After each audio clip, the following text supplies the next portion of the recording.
Oh, hey, there he is. Yeah. We have 35 people here Hey, in brother Lewis. chat. Hello, You the wanna 5 people. you want me to add yours and go live on yours? Oh, he's already live. He's already live. Yeah, he is. Nice, solid. Perfect. You actually came in at a great time, brother Lewis. You can probably give us some really good context with this particular conversation here that we're having. Welcome. Definitely glad to have you as well. Still can't hear you yet, but you'll be Yeah. joining us in a I second. was going to say, I was like, wait a minute. Do you hear him? And then I don't hear Yeah, no, I don't hear him yet. him. Um, I don't think he's actually unmuted yet. Hi, Zalika. Oh, yeah. She says, may the Most High provide you. There you go. With all that you need to finish the works you have started. Thank you so much, our dear sister. We appreciate you and your support always. Did we miss a couple? I think we might have missed a couple. So Ho- go back Hold up. on. Yeah, I got this one here. We love you, Billy Love boy. you. We absolutely every fiber of your being. We love you, man of God, and we honor you and we lift you up. And so, like I said, that's why I was so happy to be able to come back and take some time out just to do this. And that's why I'm kind of taking my time on it too, because like he deserves that. You He know, does. he's not something that you just mention and glance over, gloss over, and then it's like, nah, nah, nah, nah. Yeah. You don't do that with Billy Boy. No. No. Yeah, he You know? does. Yeah. For sure. What we I'm got here with Frankie House. This is yeah. one of the things that I do like about the U-Hop. They allow the members to use their talent. Very true. Yes, yes. And to that point as well, a lot of us, not all of us, but for the ones that were able to avoid being shunned and kicked out, the ones that were favored coming every day of the week kept a lot of them out of the streets, kept a lot of them off of drugs, et cetera, et cetera. So that's a lot of people's testimony. So yeah.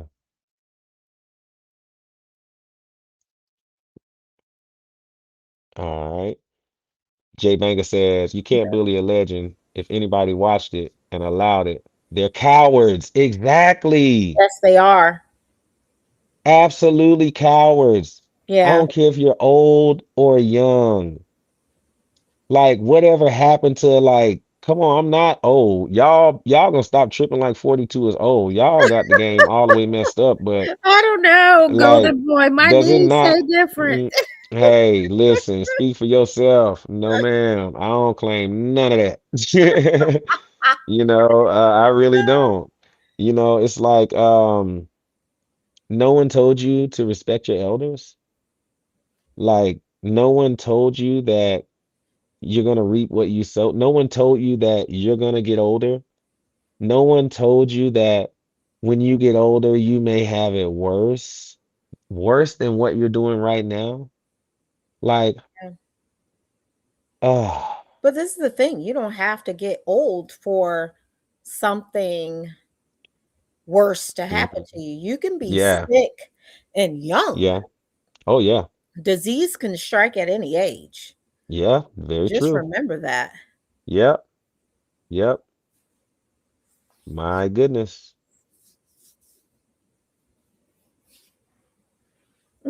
He said, Are I'll you all right over there, Brother Lou? Oh, yeah, solid. Yeah, truly. All right. said And this one says that's a good here, picture. oh, He used yeah, he used to back in the day. Okay. he's still VA live back in the day. Yeah. Yeah. In Jesus' name we pray. Amen. Thank you for praying with us. Yeah, thank you. Hello, all. I didn't want to disturb or interrupt, just stopping in. Hey, welcome, welcome, welcome. Solid, solid. Okay. That's what we were checking. We were trying to make sure, didn't know if you wanted to chime in or not, but you're here, so yeah, just chime in whenever you want. Feel free to. So, but yeah, folks, I just wanted to make sure that we went over this because I really do. I honestly I don't feel like we've done enough, to be honest. Like we could really just do a whole show on Billy Boy. Like maybe that's something we should do is like put out an APB on like old footage of Billy Boy from like parades. Oh, And that would be yeah, that would be so dope. fun. So hey, listen, Oh, if you yes. got some old clips of Billy Boy, then what I want you to do is not on that email, but on the reform and governance email. I'll email us some clips or email us the link to it. And here it is right here. Boom. There you go. Yeah, yeah. I You're like that one quick. better. Okay. So what you do is thank you. Yeah, just email something to the oh, that's still we stand for, right? On the reform and governance right here. Yeah, there you go. Reform and Use that governance committee at gmail.com. Correct. Use this one. for the And footage. so what we'll do is, we get some clips. We'll put together like a little video collage and we'll play it here. Absolutely. So let us know. Let us know what you Yeah. guys think about that. And And I would keep it going. There are other mm-hmm, legends mm-hmm. Yes, it throughout is. U-Hop history. Mm-hmm. Um, Mm-hmm. so if whatever legend that you know of, someone that you've always Mm-hmm. admired, Mm-hmm. Mm-hmm. send the picture, send a Mm-hmm. video clip, and we can honor Absolutely. them. And yeah, Absolutely. let's keep that going. I Absolutely. love that idea, actually, Golden Boy. Very good idea. Yeah, thank you. I appreciate it. You're Well, I'll most tell you this, while we're actually in this vein of like talking about House of Prayer legends, welcome. there's one. Oh man, there is one that I have to mention. Um, that I used to see a lot as a kid and Yeah. that I still do admire to this day. He's like an uncle to me. All right. And hadn't spoken to him in many, many years though. But I did reach out to him tonight, but it was so last minute that I just Sure. could not reach him. Okay. But I want to actually talk today about the legendary, the one and only, the truest of the truest, All right. a man of God, a true trombonist, none other than Mr. Kenny Carr. All right. Yeah, so Mr. Kenny Carr, Art picture. yeah, it is, man. He's always sharp. But Kenny Carr and the Tigers, man, they are legendary. Oh my goodness. Don't even get me started on the Tigers. But Yeah. one thing about Kenny Carr that I remember is that he is a very loving person, a very loving soul. And one thing about Kenny is that he truly indeed does have his own personal relationship with our Heavenly Father. That's all right. And Holy Spirit does, in fact, reside on the inside of Mm, Kenny Carr. that's all right. And I'll give you all, just for context, a story that is always told from us about Kenny Carr because years ago we used to live in a project here in Charlotte called Piedmont Court, and we were in a place in our life where we weren't really attending the house of prayer anymore. And then the Tigers had also broken away from the house of prayer as well. But this particular time, we had gotten to a place where it was real tight. We didn't have no money in the house. We didn't have no food. and my mother was praying. And I was hungry. I was Mm. hungry as all get out. We was all Oh, hungry. oh, wow. I mean, we were hungry. And you know, in Piedmont Court, they used to have these doorbells where, not doorbells, but these little door knockers. Mm-hmm. These little aluminum door knockers, and you could come and you could flick it up, and it would bounce from the top of the door and the bottom of the door, and it would like flick real fast, like until it stopped, right? Yeah. And but it was kind of like that, he came and he either flicked it or he took it, but he knocked with that, and it was real loud. Okay. And so my mother came out and she was Mm-hmm. like, "The heck is that at the door? I ain't expecting nobody. It's dark. It's late." Mm-hmm. And Mm-hmm. I'm the man of the house, quote unquote, right?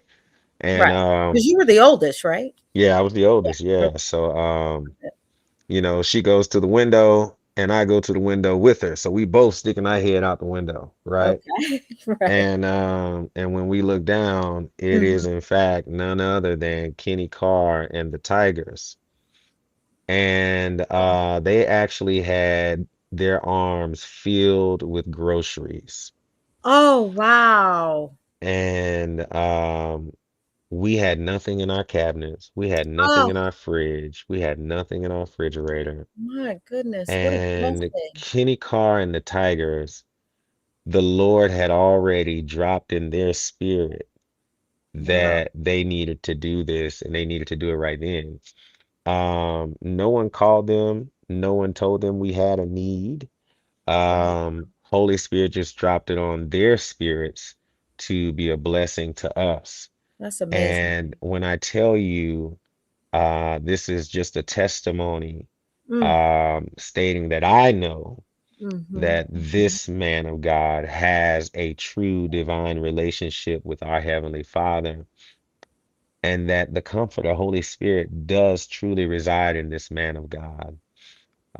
He was one of my He was a musician at a church, one of the pastors on the staff there as well, for a little bit in Charlotte after leaving the house of prayer. But truly a giving individual, a loving individual, and he just has such a lovable, sweet spirit.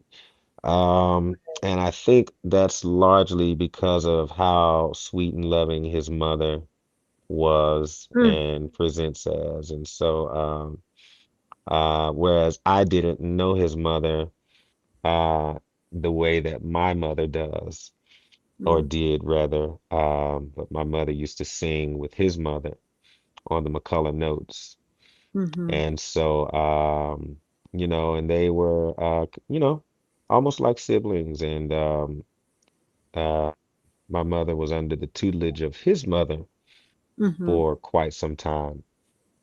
But, I just wanted to take some time. I didn't even go down the list of accolades that this fella has.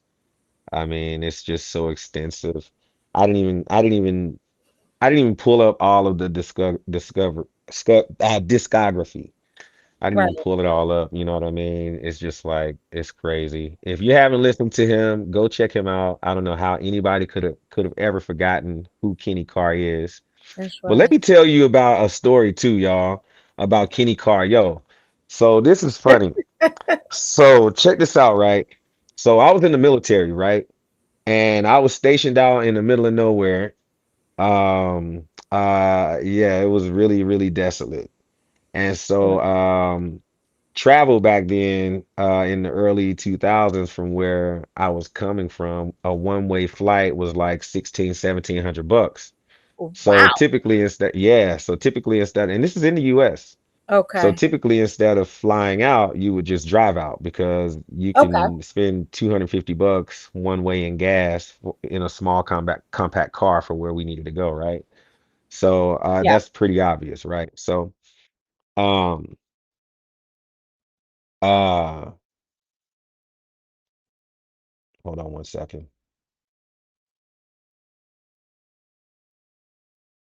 Give me one second, y'all. Yep.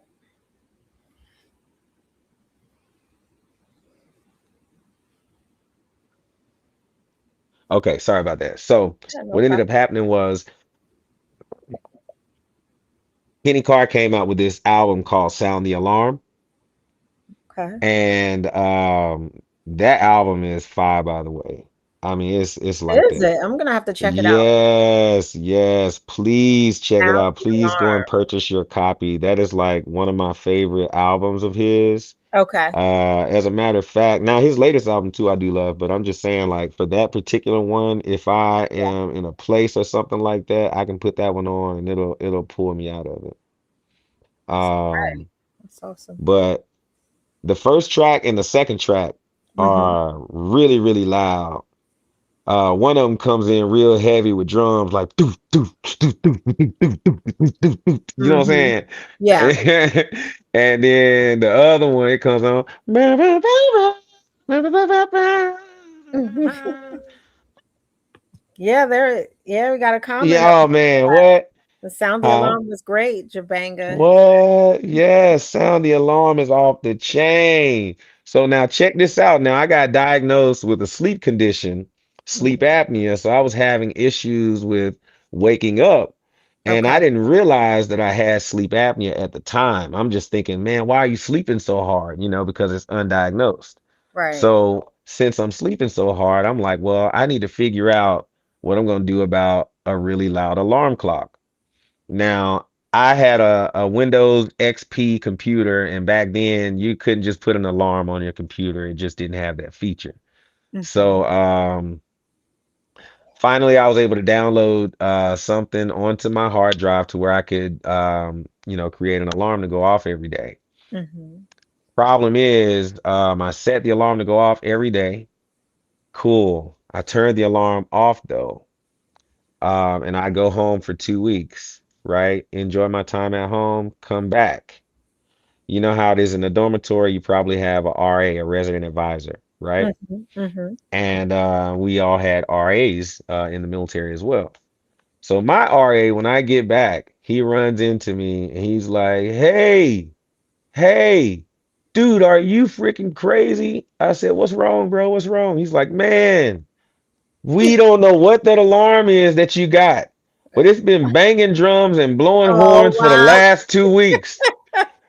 Take your A word upstairs and turn it the F off. Oh What? my goodness. I'm like shut my mouth, my jaw just dropped. I'm like, oh no. Like I was so scared I was gonna get written up, you know what I mean? But Yeah. then at the same time, it's like, dude, you're the RA. Like go in there and turn it off. But they Yeah. didn't. They let it rock for like oh man, that was crazy. But yeah, all of my dorm buddies and stuff, they were all upset with me because none of them got sleep. Not Oh sound sleep. no. For that 2 week Oh stint that I no. was on the East Coast, yeah, rather than at my Yeah. base. So Well, what an um extraordinary story. Yeah, I love thank that you. how they, their display of love, Kenny Yeah, Carr and the Tigers and helping someone in yeah, their time of need. So that was like truly a blessing. And it just yeah, reminds man. us, what real community looks like. Absolutely. You never know. Charity starts at home too. And That's right. And it's spread abroad. That's right. yeah, and what he did is a prime example of coming from a place where, they know what charity looks like. That's right. And so I just want to encamp a hedge of protection round about my Uncle Kenny Carr, That's right. family to me, and I just pray, God, that you just keep him. We gird him up right now in the name of Jesus. We plead the blood of Jesus over him, Lord, from the crown of his head to the very soles of his feet, Lord God. Keep him. And it's in Jesus' name we pray. Amen. Amen. So Yeah. I definitely wanted to make sure that I covered Kenny because, man, I just have nothing but wonderful memories about Yeah. him. Love And in action. Love in yeah, you know what action. I mean? Definitely, definitely. Now, so what we're gonna get into right now, man, we just gonna kick it like this. All right. So we know we got some documents that we want to go over with y'all. Now those documents, it's only a few. And it just shows Dolores Bill. We're not even gonna be on here that long, y'all, I promise. No, we're not. We're just gonna go over the document so y'all can see Dolores Bill, what her role is, and we're gonna hop right off, all right? Yeah. But the thing about it is I want to actually bring some context because we talked about who owns what when we talked about the names of the owners, the SC Sure. Madison Trustee, Trust Fund, etc. Hmm. And knowing that um, everyone that's watching, um, that our buildings are in the name of trust funds, I want to show you a church that's actually on the exact same street as the Charlotte Mother House. Um, All right. Okay. the churches are probably comparable in size, but I will tell you they ain't giving over there. Not Hmm. like here. They have a mortgage, you know, all kinds of stuff. So they just don't do it the way that we do it, but yet they can still afford to do what they're doing in this upcoming clip. So I have not watched the video at all. So we're gonna all be seeing it together in real time.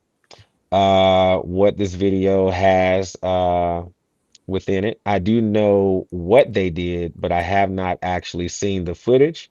So you all and I and Miss Mintz as well will all be seeing it for the first time.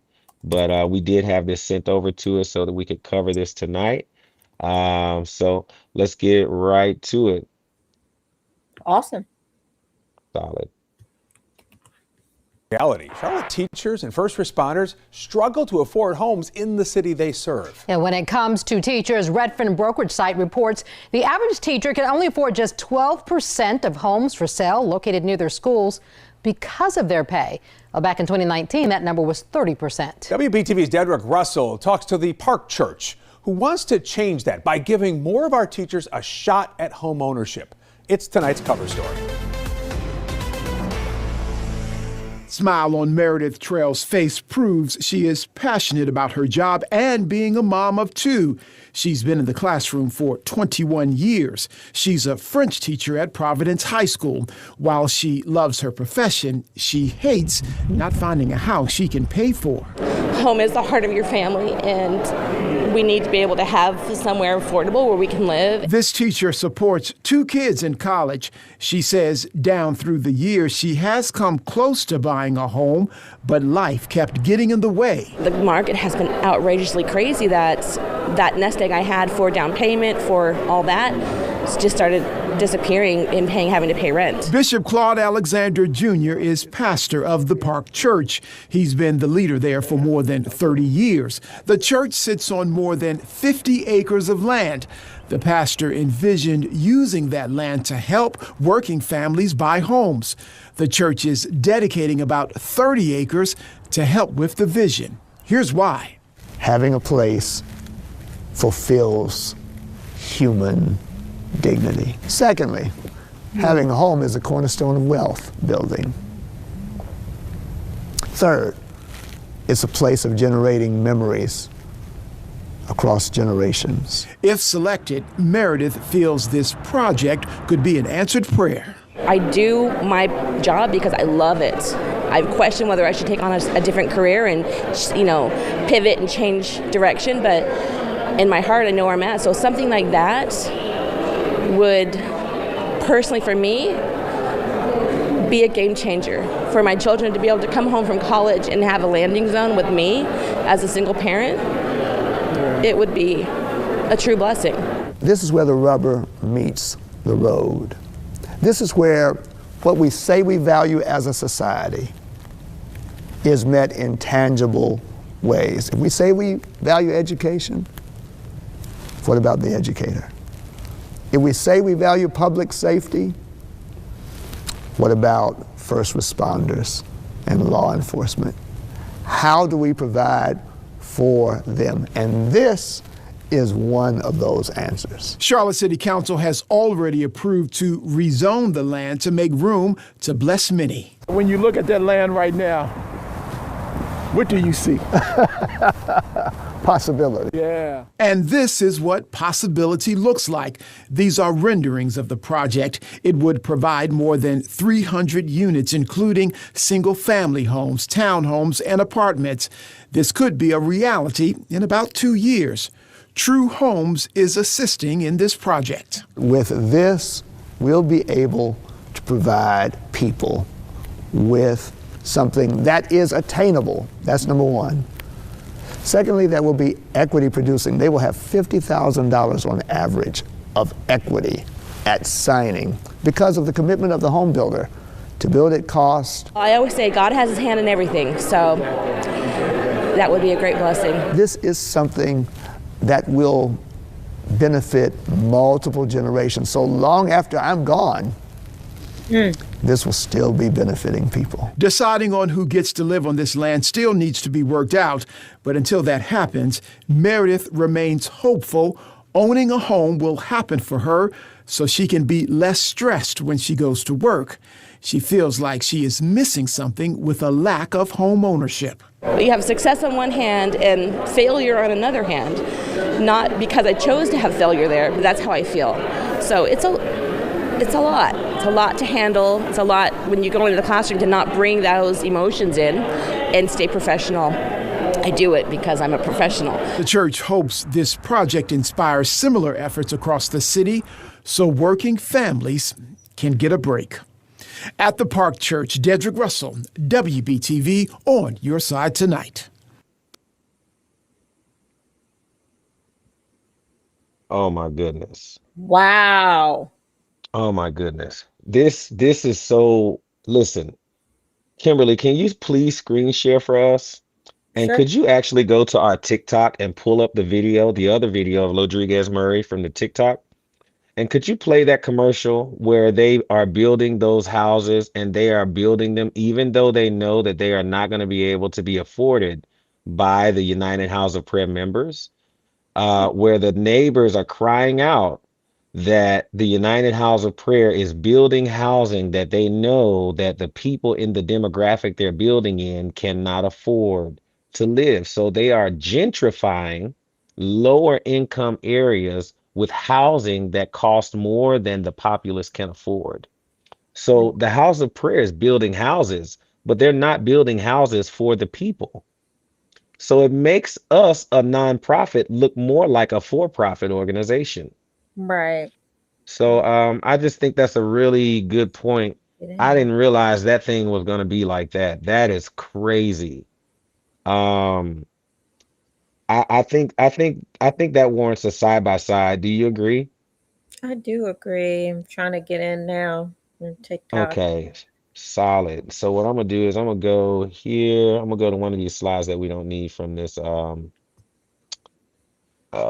see.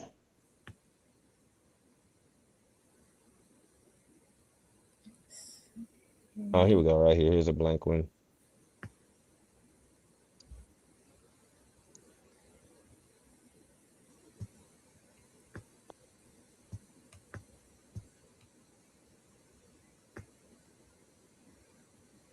Wow. Wow. That right there, that right there is a bomb shell. Oh, goodness. We're hoping that this is extremely meaningful for the community. The United House of Prayer. Oh, you got to turn your speakers down too. Okay. Actually, if you can turn them off, that'd be best. But Turn them off. yeah, because it's gonna play for us through the site. Okay.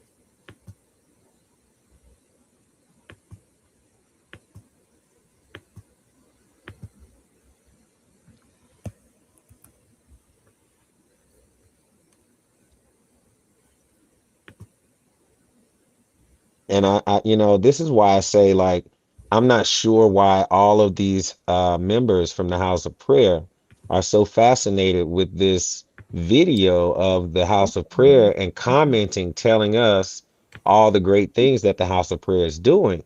Okay. No, no, no, no, no. That is a Screen. lie. If you're not doing it, if those trusts Nope. are not charitable trusts where it's supposed to be coming back and benefiting the people, then it's the wrong type of trust. What are we entrusting you with? We're Okay. entrusting you with I have it finances. Go up ahead. on Google. So I need it up on, what is this? Microsoft, whatever this is. So if you You can need give me you a need the minute, link. I'm gonna have to log on through the same, Oh, the same um, browser. I Understood. guess, Gotcha. search engine sort of thing Okay. Okay. that Understood. this is on. Wow. We're gonna watch this video with Rodriguez Murray. Oh, he might not be in this one. Is he in this one? No, he's Video. not in this one. Um, but regardless, it's the neighbors, and they actually go to court, so you can actually see all Okay, of our here we all of our go. House of Prayer leaders with their masks on, sitting in court, I think. and none of them found it necessary to stand up and speak for the people. Not that one, the other one.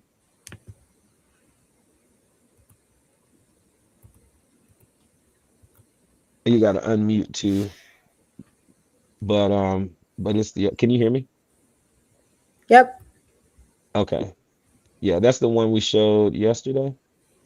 You got to hit that mute button there too. But the other Our church video, has been here for quite some yeah, time, and this is you our can way of stop that one investing for me. in the community. Yep. Yep, that's not the video. This is it. No, mm-mm. Okay. It's another video. The one with the you can X out of that one Where all the we've way been for out. Yeah. And then it's the other video, the other news clip.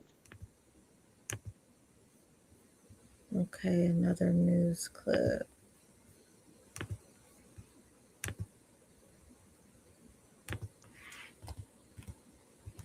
Let me see if I find it for you real fast.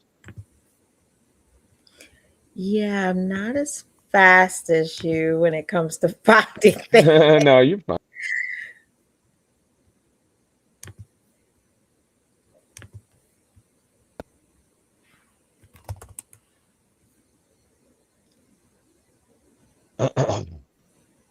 Boom. So there's one. Here's the other one. The other one is the one that has a picture of the House of Prayer on it as the thumbnail. It's right over by that one of the videos with Rodriguez on it. It should be on the row right above it. One of them has 2300 and one has 1480. Okay. Yep. So check out those two and see what they do.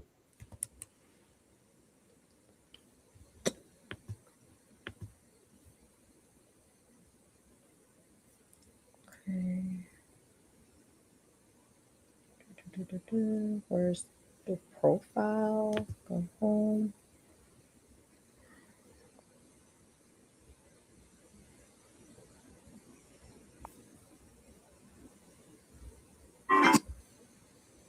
Type of thing.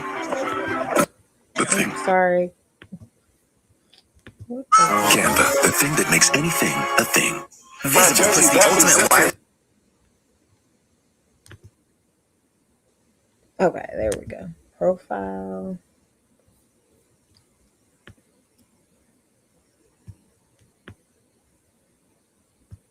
All right, so it wasn't that one.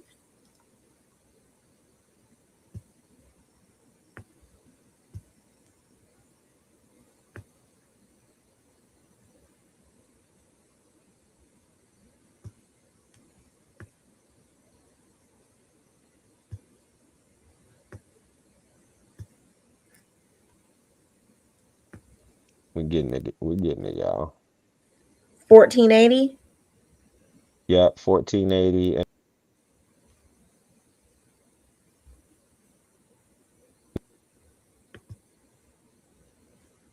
on it and let's see if it's the one. Okay, I think this is it. Can't hear you. Nope, cannot hear you. I can't anyway. Let me see.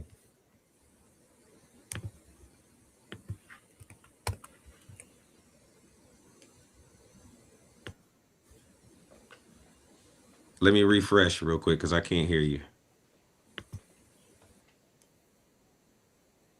Are pushing back.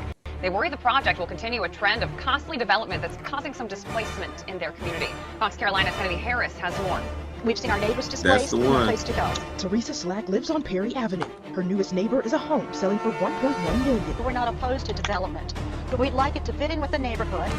We'd like to have more affordable housing. And this year, after a vacant shopping plaza was demolished on Pendleton Street, Slack and others were hopeful. I was hoping that this project would benefit the neighborhood. The property's owner is right next door, the United House of Prayer for All People. Inez Morris and the Neighborhood Association president were first shown plans for Bailey Estates in July. I said, so what makes these different than the other apartments that are being built in the city? It's a 2-story, 76-unit apartment project. Morris says project leaders told them it's to honor the late Bishop C.M. Bailey. Bailey had a vision for creating housing options in communities across the country where congregations are located. The church's website features several property listings. As planned, Bailey Estates will have market rate rent. For West Greenville, that could be around $1,700 a month, according to Rent Cafe. That's not serving our community. It's serving Pendleton Street.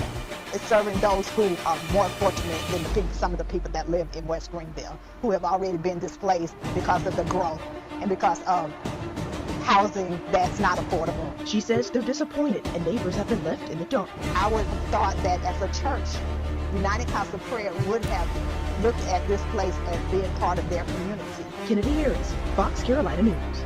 The city's design review board deferred voting on the project last week.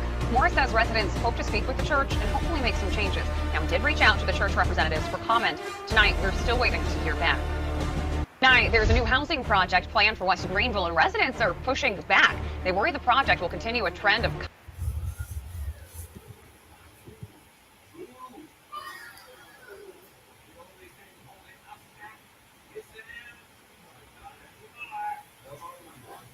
All right, Golden Boy, you there? Did he disappear? Can y'all hear me now?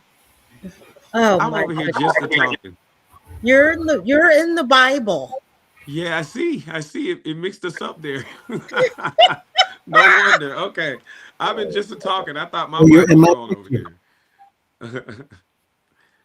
All right, solid. So I was saying that I saw that, but I think we should probably watch that one again.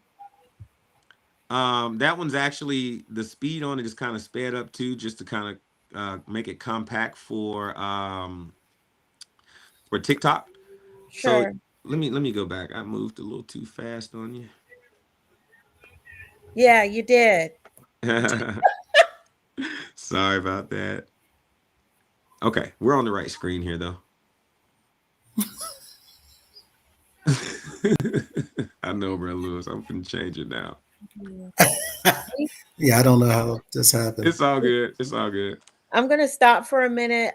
Hi to everyone that just joined the chat. There's 51 people in here. Thank you so much for joining us. If you don't mind, we'd love to know where you are viewing from. So those folks, 54. That's great. So it's starting to increase in here. So hello. We'd love to hear where you are viewing from. So definitely Absolutely. feel free to light up the chat. Not sure if we have any New Englanders in here. I'm from New England, so hopefully we got some folks from New England. Shout out to New England. Shout out. Indeed. Okay, I think we are on the share screen here though. Let me see. I'll go to this one here. Yeah, there you go.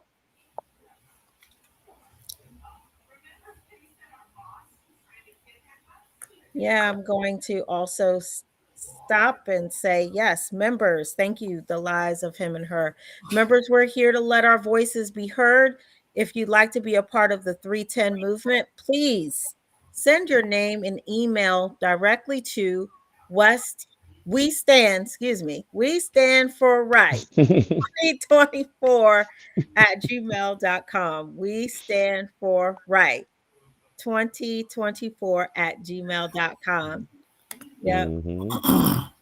Got a bad pastor? Email us. Yeah. Get on the list. Yeah. Got a bad choir director?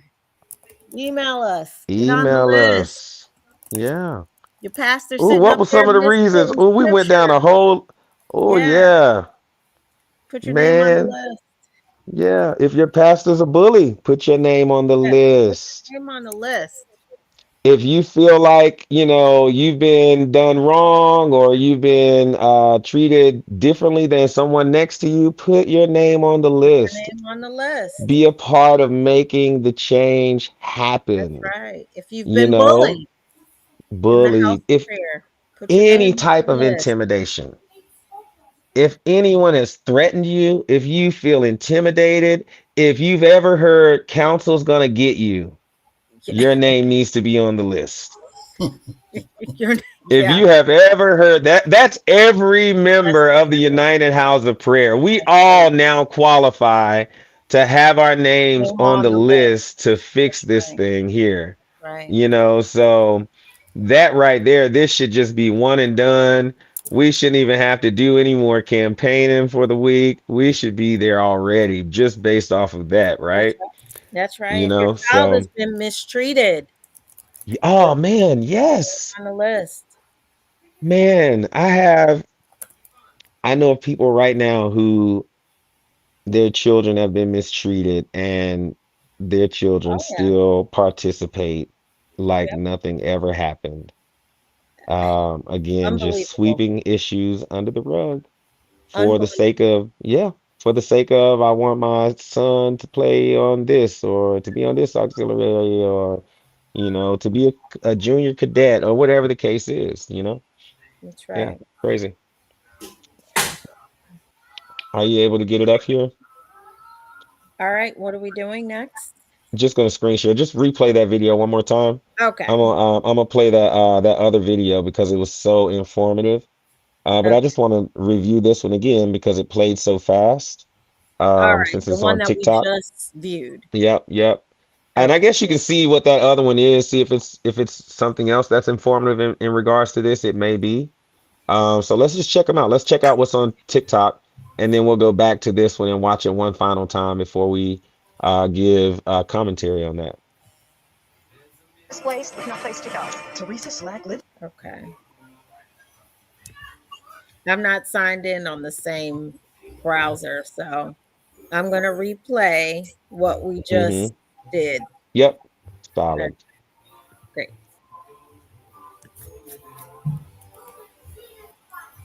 Can you do full screen at all or no? Boom.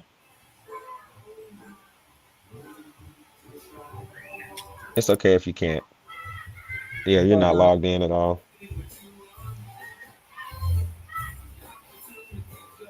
Costly development that's causing some displacement in their community. Fox Carolina's Kennedy Harris has more. We've seen our neighbors displaced with no place to go. Teresa Slack lives on Perry Avenue. Her newest neighbor is a home selling for $1.1 million. We're not opposed to development, but we'd like it to fit in with the neighborhood. We'd like to have more affordable housing. And this year, after a vacant shopping plaza was demolished on Pendleton Street, Slack and others were hopeful. I was hoping that this project would benefit the neighborhood. The property's owner is right next door, the United House of Prayer for All People. Inez Morris and the Neighborhood Association president were first shown plans for Bailey Estates in July. I said, so what makes these different than the other apartments that are being built in the city? It's a 2-story, 76-unit apartment project. Morris says project leaders told them it's to honor the late Bishop C.M. Bailey. Bailey had a vision for creating housing options in communities across the country where congregations are located. The church's website features several property listings. As planned, Bailey Estates will have market rate rent. For West Greenville, that could be around $1,700 a month, according to Rent Cafe. That's not Pause serving our that. community. Pause It's that. serving Pause that. Pendleton Street. It's serving those Pause that. who are All right. So that I didn't mean for you to take it off, but What they just said that we're missing right there is that they're building it and they're going to have market rate rent, which starts at about $1,700. That's more than what they can afford in that area. You know what I mean? That's the issue that I'm pointing out here. Now, I've actually seen enough of that. Let's go back here and see what the park is doing over here with Bishop Claude Alexander. Charlotte teachers and first responders struggle to afford homes in the city they serve. And when it comes to teachers, Redfin brokerage site reports the average teacher can only afford just 12% of homes for sale located near their schools because of their pay. Well, back in 2019, that number was 30%. WBTV's Dedrick Russell talks to the Park Church, who wants to change that by giving more of our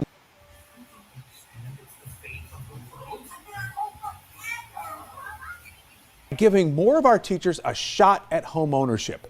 It's tonight's cover story. Smile on Meredith Trail's face proves she is passionate about her job and being a mom of two. She's been in the classroom for 21 years. She's a French teacher at Providence High School. While she loves her profession, she hates not finding a house she can pay for.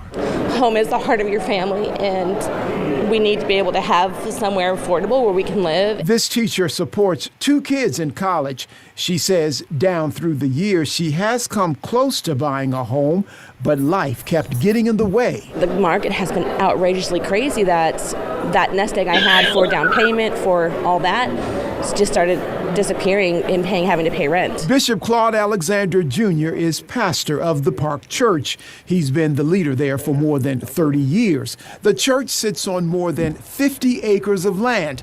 The pastor envisioned using that land to help working families buy homes. The church is dedicating about 30 acres to help with the vision. Here's why. Having a place fulfills human dignity. Secondly, having a home is a cornerstone of wealth building. Third, it's a place of generating memories across generations. If selected, Meredith feels this project could be an answered prayer. I do my job because I love it. I've questioned whether I should take on a different career and, pivot and change direction, but in my heart, I know where I'm at. So something like that would, personally for me, be a game changer. For my children to be able to come home from college and have a landing zone with me as a single parent, it would be a true blessing.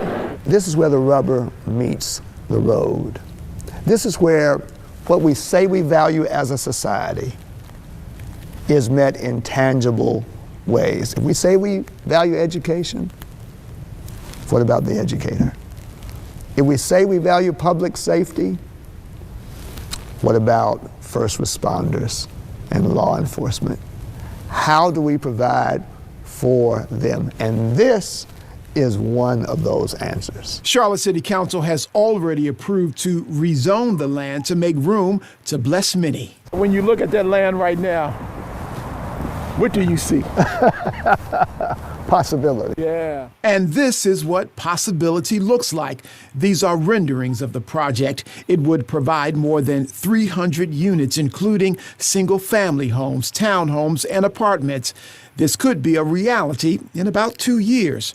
True Homes is assisting in this project. With this, we'll be able to provide people with something that is attainable. That's number one. Secondly, that will be equity producing. They will have $50,000 on average of equity at signing because of the commitment of the home builder. To build it costs. I always say God has his hand in everything, so that would be a great blessing. This is something that will benefit multiple generations. So long after I'm gone, this will still be benefiting people. Deciding on who gets to live on this land still needs to be worked out. But until that happens, Meredith remains hopeful owning a home will happen for her so she can be less stressed when she goes to work. She feels like she is missing something with a lack of home ownership. But you have success on one hand and failure on another hand. Not because I chose to have failure there, but that's how I feel. So it's a lot. It's a lot to handle. It's a lot when you go into the classroom to not bring those emotions in and stay professional. I do it because I'm a professional. The church hopes this project inspires similar efforts across the city so working families can get a break. At the Park Church, Dedrick Russell, WBTV, on your side tonight.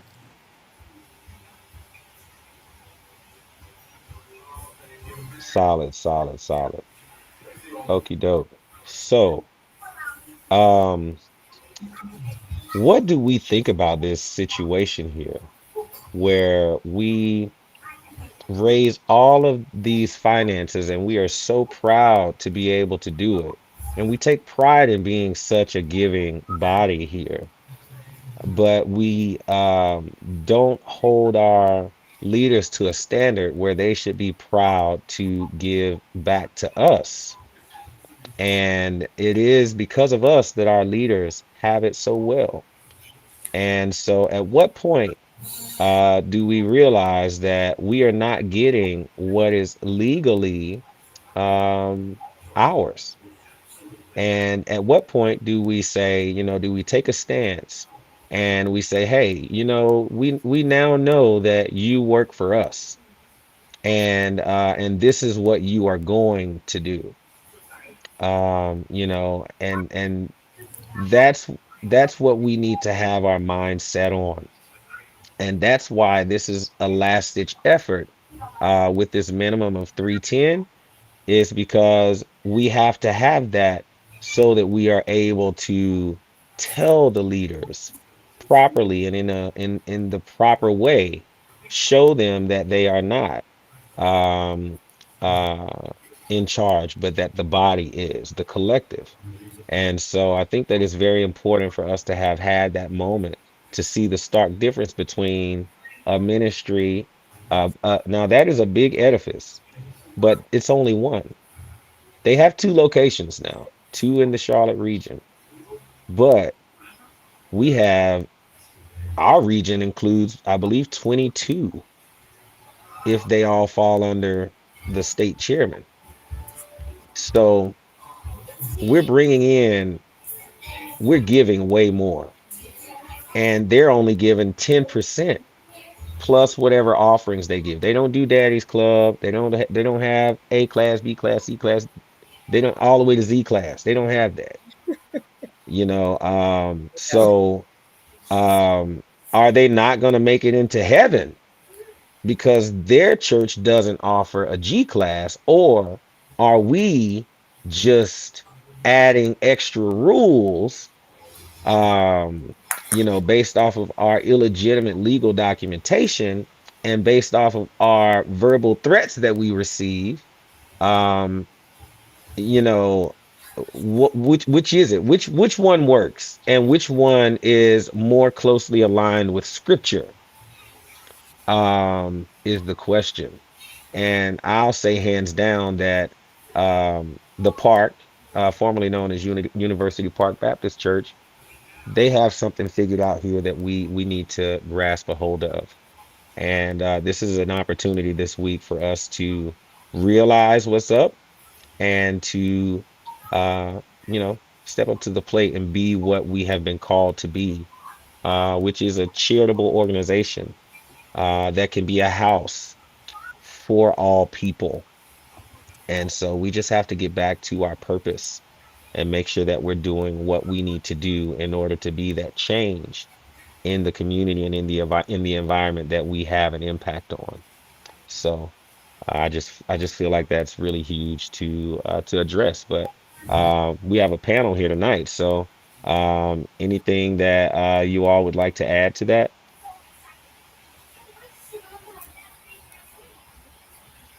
I can wait on you, Kim.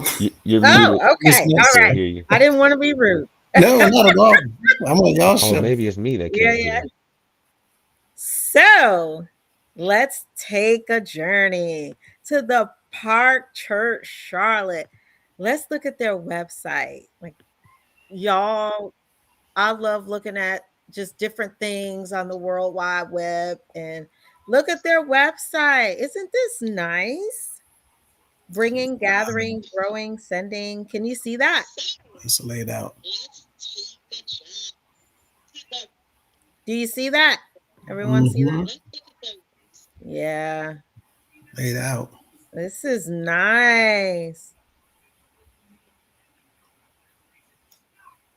This is the congregation here that just donated the land. Yeah. This is Okay. the church. Park Church. Here. Ooh.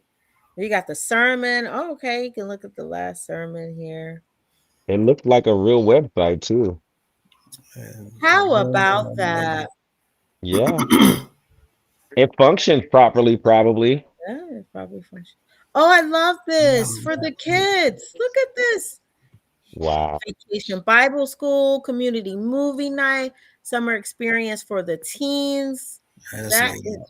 wonderful. And look at that. You see that address? This is exactly why I came to the website. It is on Beatty's Ford Road. Hmm. Oh snap! Yeah. Yeah, that's what I said when I saw that. I was like, oh, they're actually right down the street from the mother house. Yep. It's on the Oh same snap! street. Yeah. They are right down the street on the same side of the street. Wow. All right. Let's talk. Let's see their mission and vision. I love how they have this out, the mission, vision, send See, love. this is what we were talking about. Yeah. This is nice. Our mission, our Hmm. vision. They have principles. This is Mm. wonderful. We exist to glorify God and expand the kingdom of God on earth. Biblically grounded, Christ centered, and Christ directed.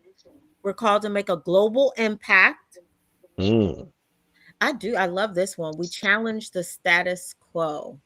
Mm. We are called to Wow. lead and develop leaders. Our calling assumes a level of risk, ambiguity, and flexibility. We are called to excellence, accountability, and responsibility. I love that. And we seek to Hmm. work collaboratively with Hmm. others. We are called to be a vehicle of racial reconciliation and healing. We're called to um, intentionality and reflecting the global dimension of our faith and witness in the community and the world. I wonder, is this their only location? I guess that's what I'm Nope. trying to figure out. Like, what is their footprint? So they have I all, think they may go by like a one church, two locations type of situation. Um, they have two locations here, but they have the exact same name. They're in the exact same city, exact same county. Um, so they wouldn't really have like kind of like the issues that the House of Prayer would have trying to open up yeah, um in different states. Um, but yeah, they're definitely one on East Independence Boulevard and one on Ford Road. It's a beautiful laid out website. it is. Absolutely. This is wonderful. Absolutely. Hmm. Oh, wow. They have a scholarship ministry as well. Hmm. Okay. That's lit. It is. This Yeah, is it. Um, truly is. yeah, that's what I wanted to do. I just wanted to journey onto their website um, to see, how it's laid out, the different ministries that they have. Hmm. Hmm. You can serve, you can give, you can grow, you can connect. They have an events calendar as well. You can watch live. So yeah, this is really good. This is Oh yeah, wonderful. definitely. So Definitely. this is their calendar and how to reach them. Wonderful. Yeah, it's solid. It's pretty Do solid. you mind if I jump in here for a minute? Sure thing. Sure thing. Now, what do y'all think when y'all see that website? I mean, I personally feel some type of way Yeah. because, like you mentioned earlier, um, they're not that big, No, they're Hmm. not. and it's you said one or a few congregations. Just two. two congregations. And Hmm. yet, look at what they've been able to do, Yeah. coming together with those few individuals in their membership. And it looks quite elaborate. It's definitely professionally laid out. Hmm. You guys did a wonderful job presenting it, and it looks awesome. What they're doing is just uh, kudos to them for donating land, planning a new community, That's right. giving in a manner that meets all types of needs, putting up their Hmm. mission, putting up their vision. It looks like they are about their business when it comes to ministry, um, and transparency. And this is what I was most impressed with when it came to their website, um, which is why I felt some type of way, because you look at our website and we don't see that. We Not see at all. me, gimme, not a whole lot of give. Um, Hmm. and it looks like, and y'all correct me if I'm wrong, but our website looks like it's about marketing the brand of the organization Yeah. and not Yeah. so much Hmm. showing people what they're doing for the communities and for the people. Right. Yeah, Right. Right. definitely. Um, Definitely. looking at that uh, and the news clip, um, with the buildings that we're giving or we're building, I also thought when they mentioned um, that they're building that specific property in the honor of one of the leaders, Hmm. my mind immediately went to who made that decision. Mm. Was it the members who came together who wanted to honor a former leader by doing something to that extent? And if that's the case, why is it that we have not done something to that extent to honor the other leaders? And of course, we know that this was not a membership or an organization wide decision. For the most part, we were just reminded, what was it, 3 days ago, that the buck stops here. I make the decisions in regards to where the money is going to be spent, how the money is going to be spent, and looking at this nonprofit in comparison to others, especially with the one you just showed, and what's the one from Newport News, Ivy Baptist Church, Oh yes. Hold on. I might. Oh no, I deleted it. But yeah, yeah, Ivy Baptist. We had it on the screen yesterday. right? So looking at these small congregations, but look at the tremendous impact they're making in their communities That's right. Yeah. because they're actually utilizing the funding that they're getting from the contributions of the members, as well as any public solicitations or private solicitations from companies or even governmental distributions and allocations as well.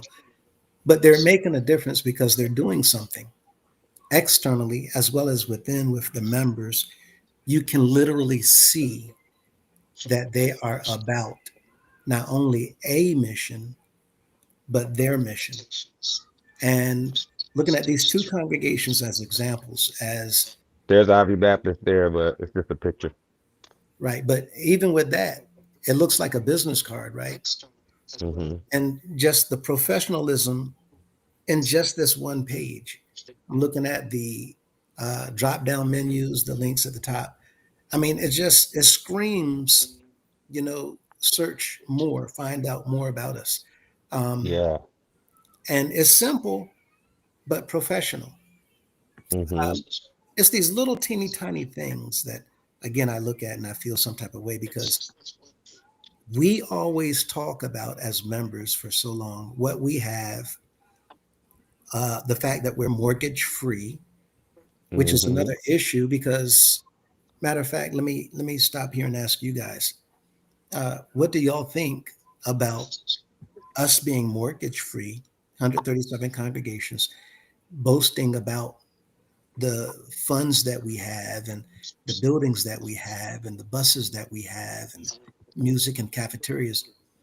Yet you have these small one or two congregation size ministries that may have a mortgage, right? Mm-hmm. But yet, even though they have a mortgage, they're still doing all kinds of things for their communities, and we're doing nothing.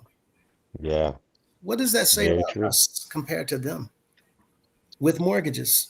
And they're able to make that type of impact in the communities and get a response from people who see not money coming into their organization, but like a real nonprofit, money flowing through their organization. Mm-hmm. It's coming in and going out. Ours is coming in. And the only time we see it going out is with building projects like we saw in that news feed that you showed. Mm-hmm. Yeah. Who decided that? How much was the budget for that? Who's making sure that the monies that was allocated to that, all of it is being spent on that? Who determines who's going to move in? Who determined the amount that's going to be charged? That's right. The money that is being charged, where's that going to go? For what purpose is it going to serve? Right? We, the members here in our organization, draw blanks. Absolutely nothing. Well, I think it's because of a lack of transparent governance. So I think that's one of the differences. Yeah. Um, there it appears that these other churches, they give more freely because it's a shared decision making process on their Mm, end versus definitely. just sole trustee, this one person at the top Mm-hmm. making all the decisions. So yeah, there's no like community stewardship at all, and that is an issue. And then also I do believe another issue is like this performance based giving. Mm-hmm. I don't know if you guys are familiar with that term. The competition, pretty much.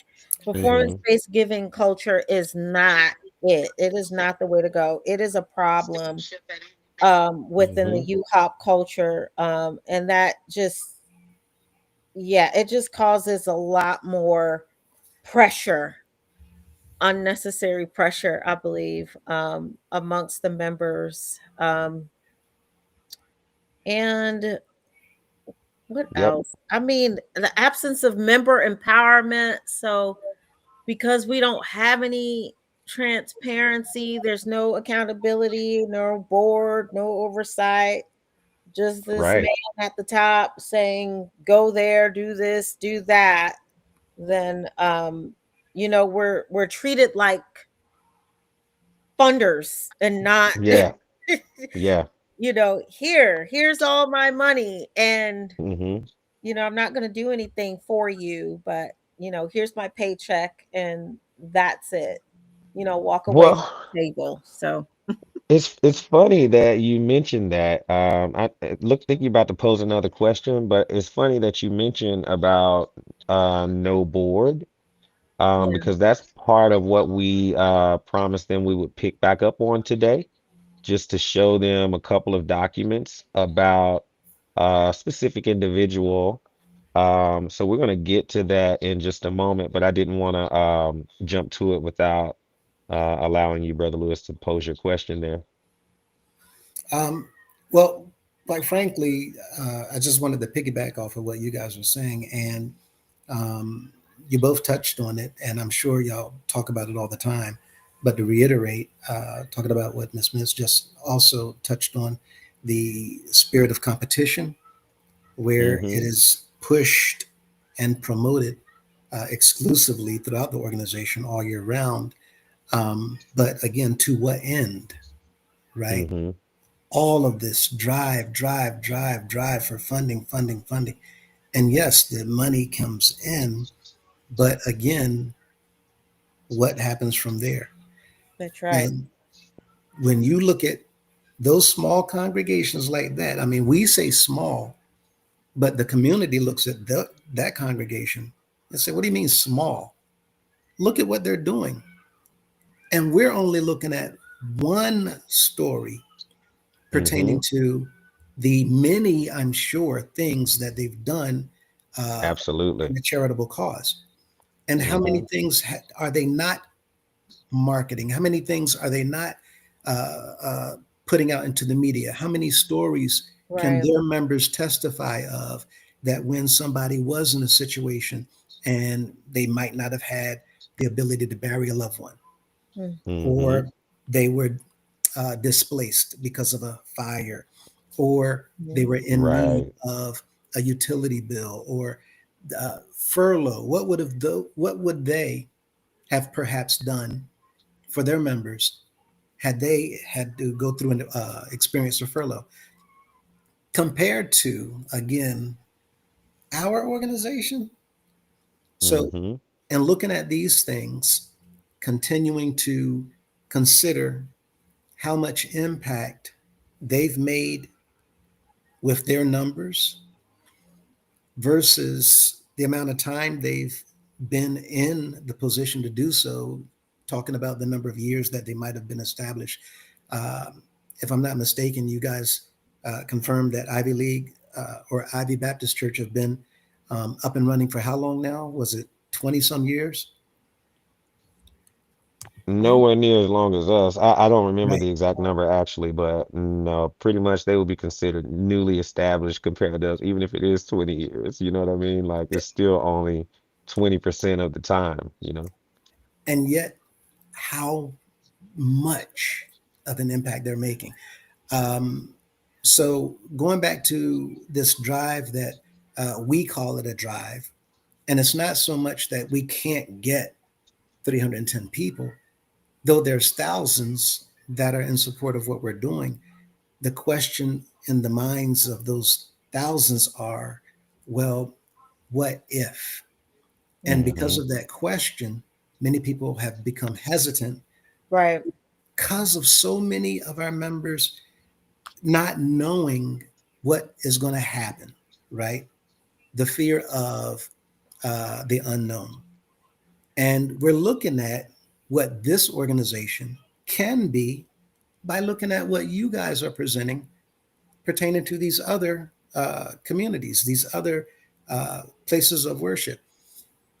When they're doing that on that scale, how different, how much of a difference would it make if we were doing the same thing on a larger scale? Mm-hmm. Yeah. And that's what our members Yeah. need to understand. What we saw with them could be us. Mm-hmm. Yep, it could. And when it comes to charitable causes, charities also help other charities. Mm-hmm. So when they are running low, a charity of our size, a nonprofit of our size, could also tap into their charity to assist them in their causes as well. Mm-hmm. We're all in this together. So I just wanted to, by comparison, because I was extremely impressed by what I saw with the story, the donating of that property, what they're planning, and all of this comes from the minds of several people making decisions. Mm-hmm. Mm-hmm. And we've seen what happens when you're dealing with one person trying to make all the decisions. Mm-hmm. And how crazy is it? I'm sure you guys have touched on a sole trustee over an organization of this size. When people come Yeah. together to work together, we're looking at what can happen versus one person trying to run the show by But themselves. let's hit on that because we actually haven't leaned into that point Mhm. about the sole trustee and why it's not wise to have a sole trustee for an organization of this size. So no, we actually didn't dive into that. This is Okay. actually a great space to touch on it. And typically, I guess I'll just start out by saying, for instance. when I started my LLC, um, I was asked in the paperwork filing process if I wanted to be the sole proprietor. Mm-hmm. And what that means is I would be the only one. I would be the only person there, hence the word sole, SOLE. Right. And so what that means is there can be no one else. I can't have any employees. I can't hire anyone else. It's a one-man show.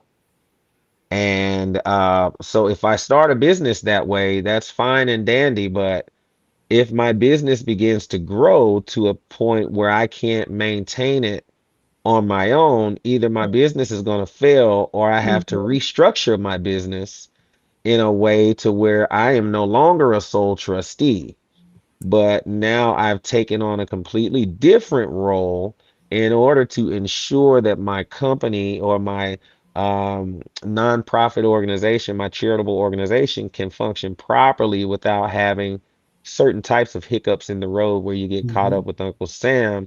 It's just too much to miss and overlook when you're the only one taking care of everything. So, Mm-hmm. And would you both agree that this is why, even just 4 days ago now, that he would once again bring up the point that we don't need a board of trustees. We don't need a mm, bunch of people making decisions, one man, one man, one man. Hence, why we have these multi-million dollar projects mm-hmm. that one man is making decisions about, money flowing out all over the place. Have y'all covered the Madison homes being built in Charlotte for sale? Not yet. Not Right. yet. But Not yet. We're getting there. right, but we're looking at decisions by a sole trustee Mm-hmm. because he understands every single thing in the organization is by his approval. Now, the problem with that is you're still a nonprofit. Yeah. And without going into too much detail, this is why we're doing what we're doing. And we keep saying trying to save the organization because would y'all, or have you been saying, the members don't understand what we mean when we say what troubles are lurking around the corner. Mm-hmm. Yeah. We've kind of been alluding to that without saying it that way.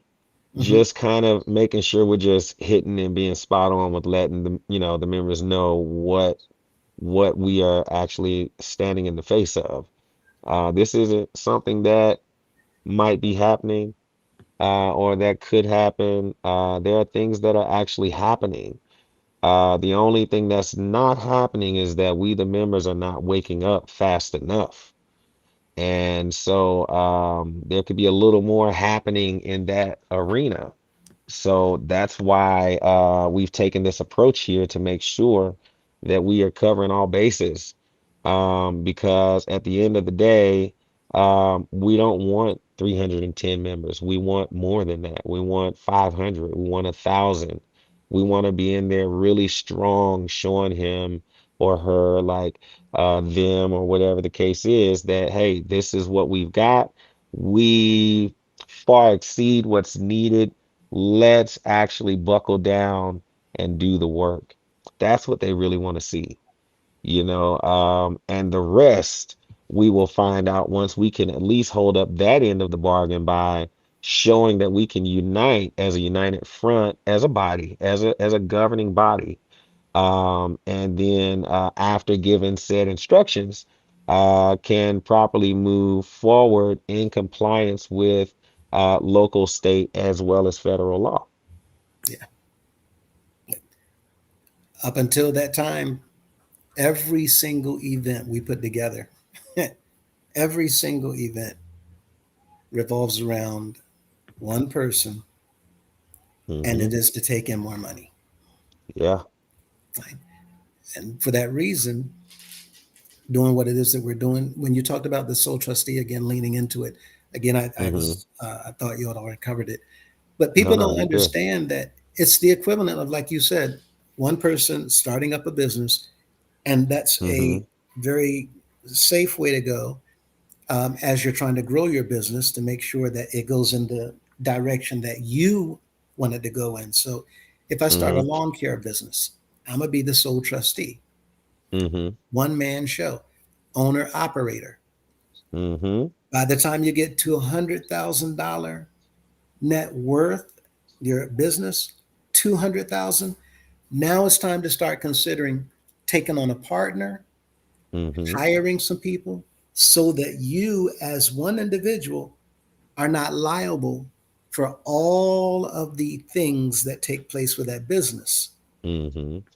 That's just $200,000 versus our organization. When you're talking about millions, Mm-hmm. it is unheard of for a Yeah. $1 million company to have a sole trustee. And Mm-hmm. so I challenge anyone to look it up for yourself and see whether or not it's in the best interest of any company larger than a $500,000 company to have a sole trustee. And this is where Mm-hmm. the governments look upon the nonprofit to make sure that when you're dealing with that kind of money, especially that Mm-hmm. I think you're getting ready to go into some forms. Yeah. Mm-hmm. When you begin to file documents seeking permission from states to allow you to solicit as a nonprofit in that state, and you have one person in charge, complete autonomy, no oversight, Right. no checks and balances, all kinds of problems emit Mm-mm-mm-mm. from that type of situation. Right. That's why the law does not allow it. It sets it up as a type of protection for you, as well as for the governments, as well as for the public. Right. Yeah. So I'll let you go ahead with that. Solid. Uh, Solid. Are you about to share something there? I was, but it's not working for me. Gotcha. I just Gotcha. wanted everyone to see something on the screen, so that they can have some documentation. Oh, Um, okay. How but about this? Over on the right, you see where it says graphics? graphic, Yep, yep. right? I'm gonna delete a couple of items. Okay, sure. And then down at the bottom, you'll see that plus sign there. Let me know when you see it. Oh, here. Right underneath, when you get in graphics, you'll see the documents and pictures that I uploaded on the side there. Oh, yes. Mm-hmm. Yep, and then that plus down there at the bottom. Go ahead and upload it right there, and then you can do an overlay on the screen. I don't see a plus. I see ad scene. Nope, that's on the left. Go over to the right where it says graphics underneath the three pictures of me Ah, and Brother okay, Lewis. yeah. Yep. Mm-hmm. Click graphics, and then you'll see in there the pictures in the part where it says overlay, where I uploaded those. You'll see a plus sign down there. Okay. Go ahead and hit that.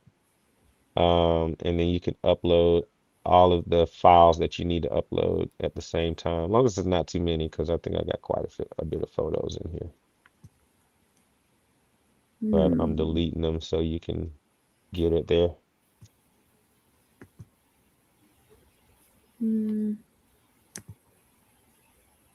It's not working. Okay. Can you email it? Let's see here. and everybody, what you're about to see, I believe, correct me if I'm wrong, Golden Boy, are Mm-hmm. documents that were filed with the signatures of the CEO Mm-hmm. and uh, several others. Mm-hmm. But I want to be very um, leery of it, the things that I'm saying about these documents for obvious reasons. Um, you will see on some of them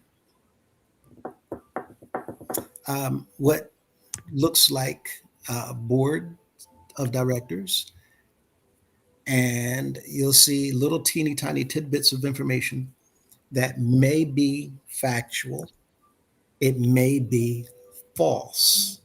Mm-hmm. Um, and you will actually see other pieces of information um, that literally screams out loud, and Mm-hmm. it allows the members of the organization and any other organization just to take a peek at a little teeny tiny bit of the activities that's been going on behind closed doors Yeah. in rooms that the members know nothing whatsoever about, Nothing. to file paperwork around the country that's Mm-hmm. doing things to benefit Mr. CEO and past and a handful of people, while telling the members we're doing everything for y'all, Mm-hmm. right? But the members get no evidence of anything, no proof of anything, nothing to verify. Mm-hmm. And the problem with this whole thing is the members don't ever need proof, because the law says the members are supposed to be in the know of everything, Mm-hmm. which is the purpose of the board of directors. Yeah. The CEO is not supposed to handle and have everything at his disposal. And Right. nobody has. This is why we're pushing for that 310. Mm-hmm. Now, these documents that we talked about, I only brought over 5 today because we're already over the time we're supposed to be here, but and we're still gonna pick up. We just wanted to like hop on today. We did a lot yesterday with the live, but this right here is just a FYI for your information only. Feel free to screenshot if you'd like to. But this is just showing, let me just pull up the first one and let me do it this way. So this document here, everyone,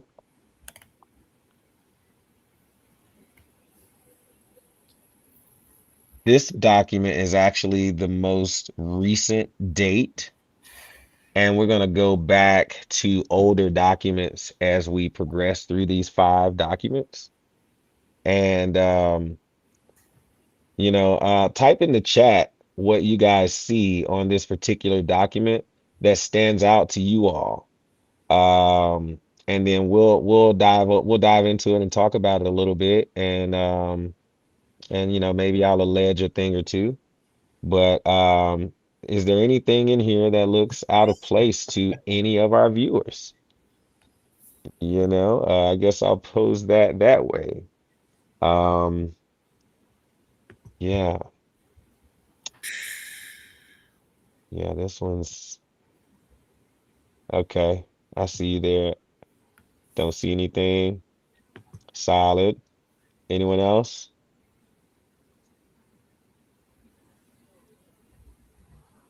Solid. Well, does anyone on this form, let's do it this way. Does anyone on the forum, do you think you may have ran into anyone? Does anything look familiar on this particular document as far as the persons involved? Mm.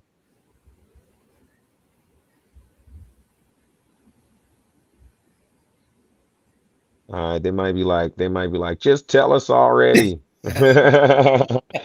All right, so with that being said, if you look over here to the right, Um, there's going to be a grantee up top, actually in the middle, and the preparer is right there.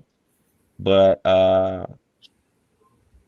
the grantee on the right is the one that I'm interested in. The grantor on the left, this couple here, the Cudler couple, has granted um, some form of property to a married couple. Um, But that name is very interesting. Uh, does anyone agree? Or is it just me as far as the names? Does anyone think that the names are interesting? What are the names of um maybe our third bishop? Um, Now the name of our third bishop, his initials were S as in Sierra, C as in Charlie, and then Madison. So his first name was Samuel, and if I'm not mistaken, his middle name was Chris T, which is spelled Chris dash T, similar to Christ, which is crazy. But Samuel Chris T. Madison is his name. And then I also find it to be, okay, see the names on the right there? Comment and let me know if you can see in the middle of the page there.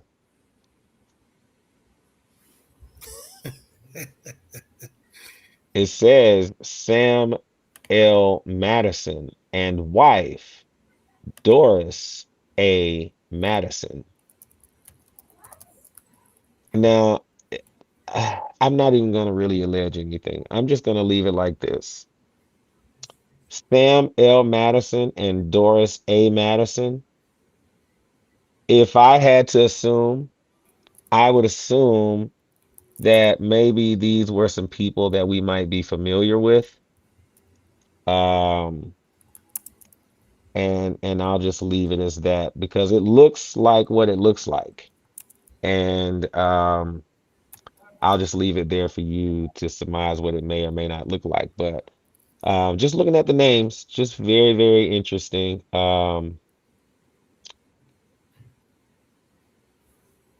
Is it Cabron? So I hope you were able to see that on the right. That's about as big as I can actually make it. I really wish that I could zoom in more, but it just doesn't quite allow us to do that yet. All right, cool. Someone asked the question, they didn't Uh-huh. know what they were looking at. So this is a North Carolina general warranty deed. So simply put, it's a legal document used to transfer real estate. Mm-hmm. That is what it is. The ownership of it, yeah.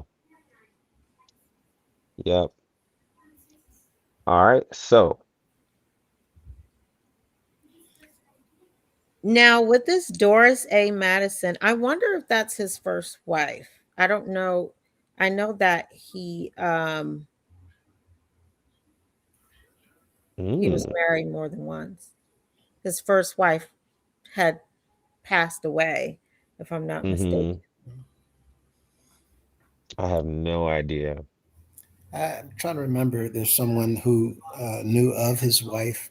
I don't think it was Doris was her name. However, I'm gonna check on this and come back.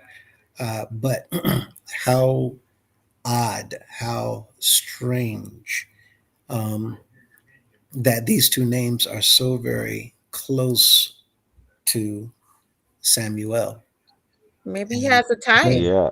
Loris, right? Yeah. Um, now, I, what we're I was looking thinking he had a type. I don't know.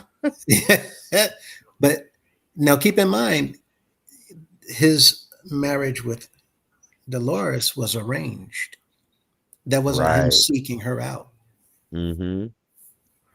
Okay, that was actually arranged by my understanding, the bishop at the time, Mr. McCullough. Um, Yep. so what we're seeing is pretty interesting because is this not what we've been finding all over the place, which is the same type of behavior when it comes Mm-hmm. to the names of Right. various trusts or the houses of prayer, names that's been given that the people don't know anything about? Right. Absolutely. It's Same a type it's a of activity. pattern. It's a Yep. pattern. Yes, absolutely.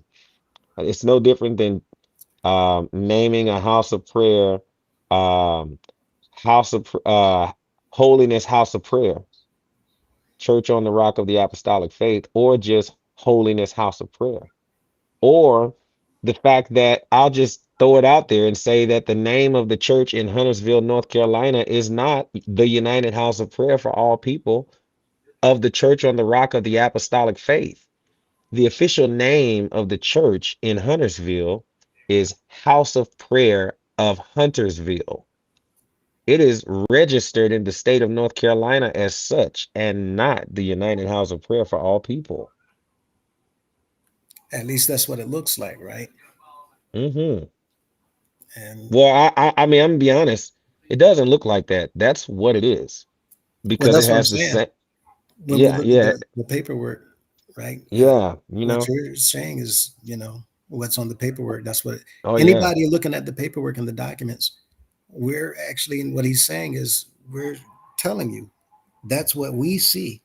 Now, somebody else, from the deed of registry or the assessor's office, or let's say a judge or a lawyer or a regulating agency, they might see something different, Mm-hmm.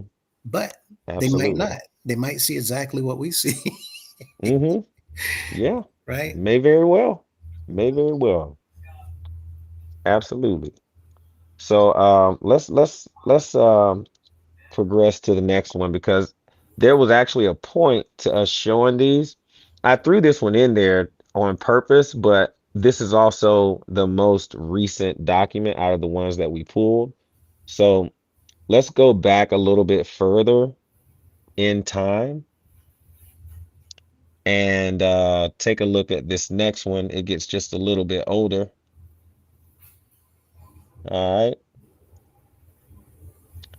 Now, I have redacted names in a couple places for certain reasons, but I do want to point out on here, um, in the middle there,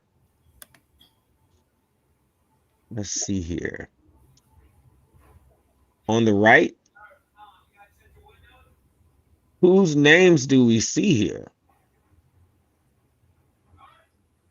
It says names and residence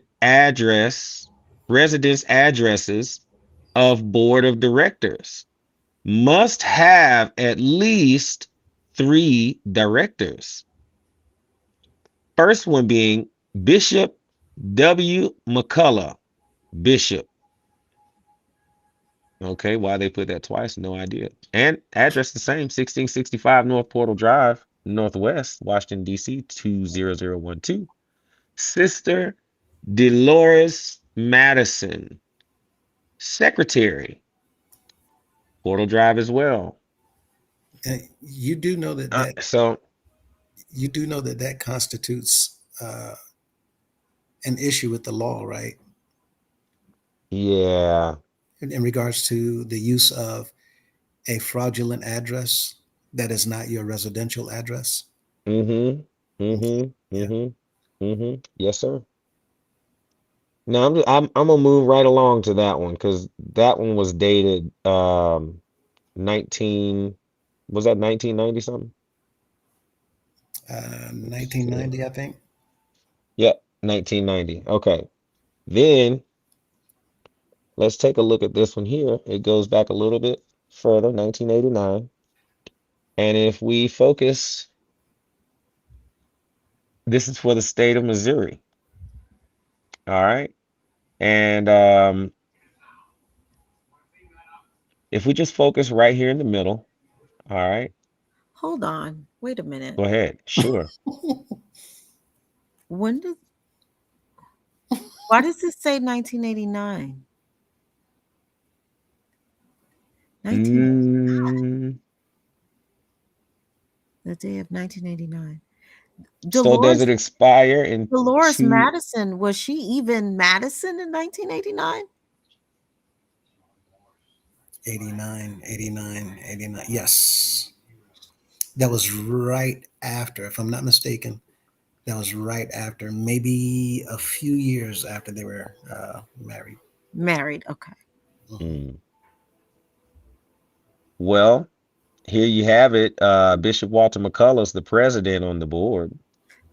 When did Dolores Matt. McCullough? Okay, go ahead. Go ahead. Go ahead. No, no. Ask the question. When did he pass away? Yeah, when did he pass? March of '91. Okay. Yeah. So you have Bishop McCullough on the president. Vice president is Hold Dolores on. Madison. Yep. Ask it. Ask it. Ask it. Lord Jesus. Now Who's there is a doing Share that? reason. it. There is a reason Share for it. what you're seeing. But go ahead. Okay, so McCullough passed away, and what was that? 90 what? 91. March of '91. March of 91. Uh, March of 91. But this was done November 30th, 1989. Okay. Okay, March of 91. Okay. Hmm. This wouldn't have expired until August of '91. Also. Right, I see that. Yep, no, I see that. Hmm. But you have Dolores Madison as the vice president. Again, fraudulent address, right?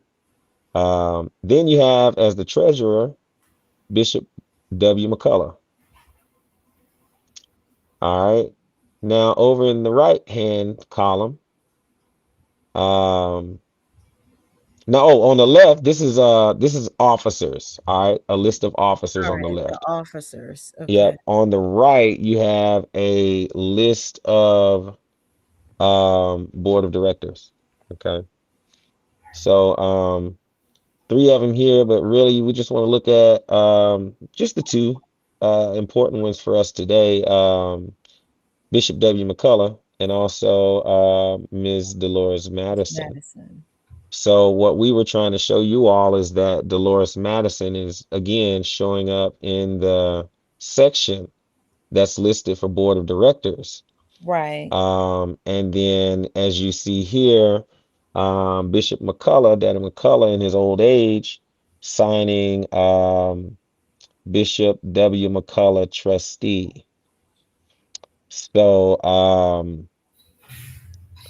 yeah, interesting that she's all over the paperwork as someone who calls the shots from behind the scenes, but we are none the wiser as Right. members. Mm-hmm. Now, this one may be a little bit harder to read because It it's one is. of those longer documents. You know how you had it's not an 8 by 12, it's that long sheet. All right, application for certificate of authority of a foreign general, not for profit corporation. All right. So on this one, as you see here, it is for the United House of Prayer for All People of the Church on the Rock of the Apostolic Faith, a corporation organized and existing under and by the virtue of the laws in the District of Columbia. All right. So here's the thing. We talked about this yesterday about why that word foreign is in there. It just means that it was established elsewhere. Like right Right. here it says That's it what it was means. established in the District of Mhm. Columbia. And it's foreign because they are in the state of Missouri operating. It didn't originate there. And state of Missouri, for the purpose of conducting its affairs in said state, hereby makes application for an original certificate of authority and submits the following statement pursuant to the general not-for-profit corporation law of Missouri. All right, they're saying that you're not going to break any laws, right? The above corporation was duly incorporated under the laws of the District of Columbia on the 16th day of January, AD 1961, Oh, for a term. Oh, go ahead. real quick. Mm-hmm. Let me see. 1 second. Um, Mm-hmm. looking at what you just talked about, Mm-hmm. the foreign uh, Mm-hmm. entity, the foreign Yes. nonprofit. You're talking about going across the state lines, right? Yes, sir. Um, and I was talking about earlier with this list, but it doesn't have all of the states. Mm-hmm. And there was some question in regards to not only what is missing, but Mm-hmm. of course, what is intentionally missing. And Mm-hmm. let me shoot you something uh, now. You want to check your text. Solid. Okay.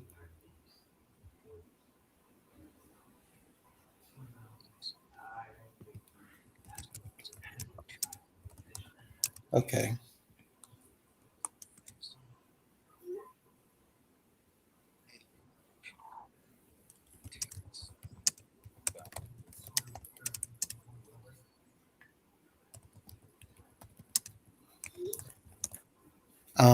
And just for your listeners, there's some things that we're looking at coming up later, and this goes back to what he had touched on earlier. Um, and there's a lot more that everyone is going to be seeing later. Um, but at any rate, uh, Ms. Minson, Golden Boy, back at you guys. There's some things that we had found in conjunction with some of these forms, and because we haven't confirmed everything as of yet, there's some forms that we haven't shown, My and bad. Got booted. there's some forms that we're pulling to share with you all. But the whole Mm-hmm. purpose is to let you guys know that while they're sitting up in the front entertaining all the members, right? That's the show. That's the circus act. This is the distraction to come around and travel, let you guys sing songs, let the bands play, let everybody feel good, right? While the Mm-hmm. money's coming in, and then give everybody this, you know, uh, heightened, ecstatic, hopefully, yeah, yeah, and build you up and get you to shout, shout, shout, and then leave. Mm-hmm. That's the distraction. The show, the services is to literally blind the members to what's going on backstage. Mm-hmm. So while we're caught up with all the excitement and the thrills of this band and all that choir and this and that, who's on top? This is what's going on. And they're doing this all over the place.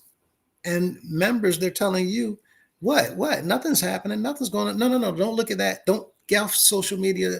Forget that. Forget that. Look at me. Look at me. Look at me. Yeah. Mm-hmm. Let me hear you say, yeah.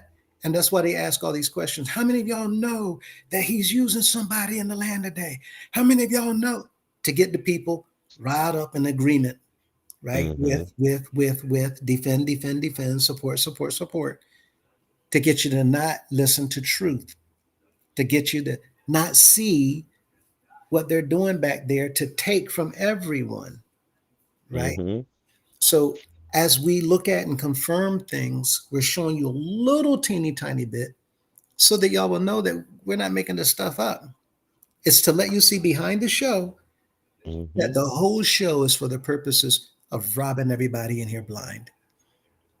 Well, speaking of which, let's skip down actually to the meat of this actual document. The part that matters to us is on the bottom portion where the seal is, and you'll see here that it lists the trustee as Bishop W. McCullough,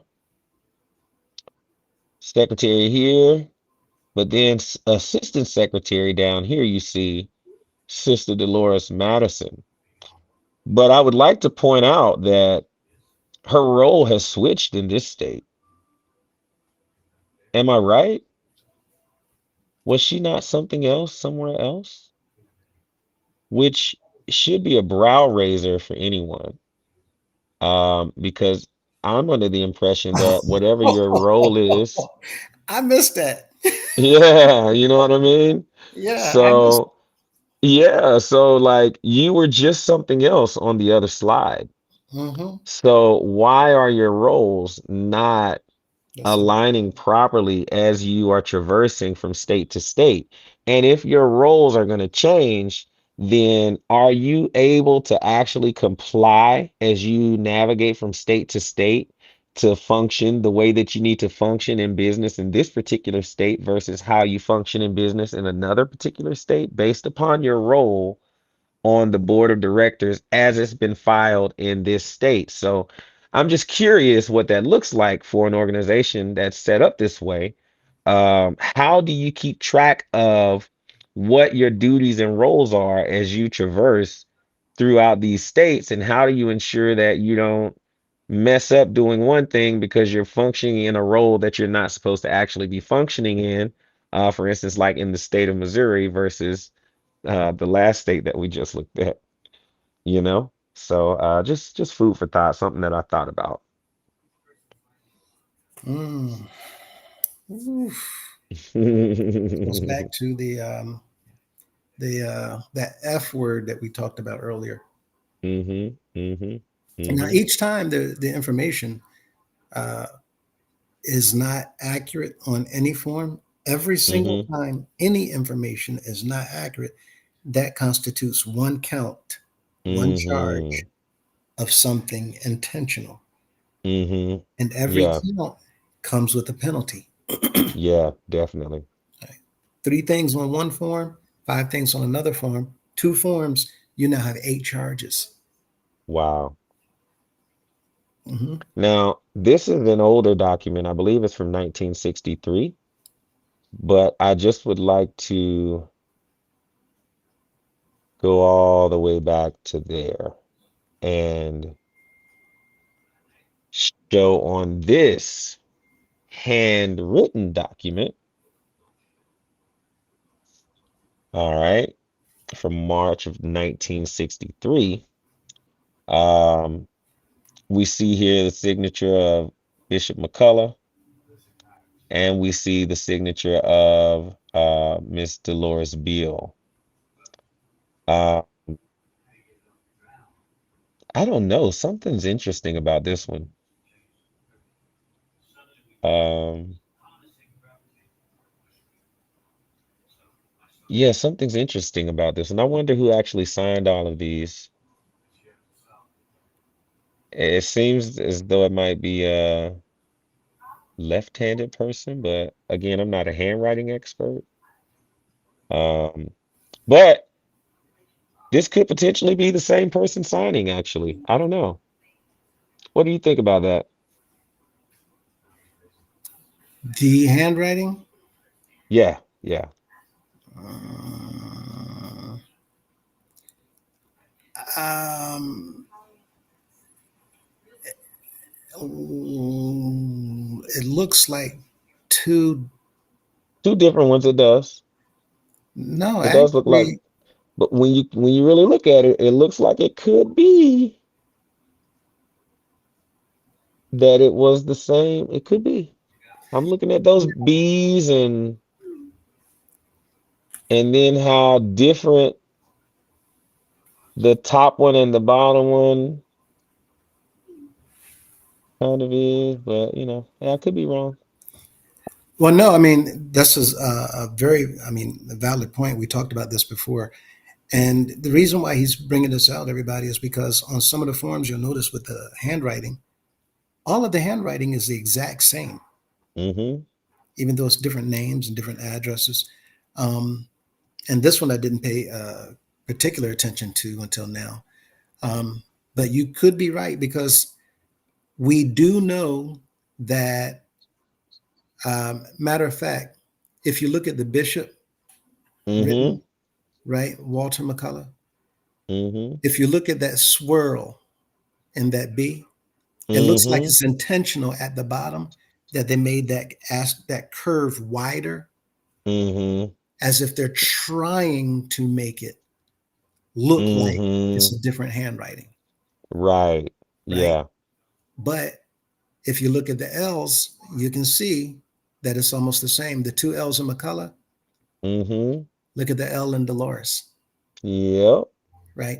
And there's so many forms like this. We have Mm-hmm. forms from Mr. Grace's day, And we can see that handwriting is sketchy because in all of the letters, the handwriting is different for his signature. Mm-hmm. Right. So what this looks like is what you've been saying. Also, people been Yeah. signing people's names on Mm-hmm. forms to pass for uh, the bishops to give authority for certain things. Indeed. Indeed. Indeed. So check this out. The hour has gotten away from us here. I'm gonna actually wrap up with the documents. This will be our last document for tonight, but what we will do is we'll pick up. I know we still do want to go over the Are You Aware? I did have that, so I'll have that ready for you when we get back. But I am truly spent from yesterday, and on top of that, once I got off, I still had phone calls all night. So I finally got a nap in, I think after 9, closer to 10 a.m. And then I was right back up after noon. So, with that being said, I would like to actually transition over to the comment section and see what all you all have to say over here on this end about what we have covered on tonight, so that we can, have the conversation and, maybe we can all get some clarity, get some answers, and see where that lands us. Mm-hmm. That sounds good. Solid. Indeed, indeed. So it is a little bit. All right. All right. We did go over some of these, but I'm gonna actually just get straight to the ones that where the comments actually started coming in. We talked about Billy Boy. Billy Boy was the one with that tambourine in the front during convocations, right? Absolutely, man. You didn't have a convocation without seeing Billy Boy, okay? And just some of the other comments that were coming in. For instance, Frankie says, yeah, but a lot of people love watching him. Truly, truly, truly did. Truly did. Um, Billy Boy. yeah, man, So, uh, oh man, a legend indeed. Then we have the lives of him and her. Good evening, everyone. Your presence is appreciated. Please thumbs up, subscribe, and hit the subscribe button. I mean, hit the notification button. Together, let's grow this community, spread light, and inspire others through the algorithm. Please like, share, and comment. We definitely appreciate that because it does let all of our other viewers know that we are out here doing the work. So please do. All right.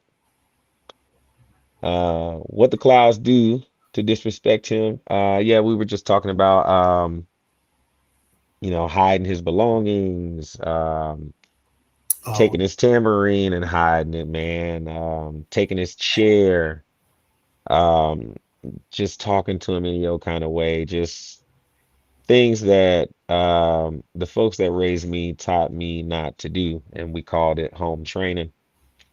So very unfortunate to hear that. But again, we in fact honor you, Billy Boy, and we lift you up. And they better not never try it while I'm anywhere on any of the properties because it'll be up.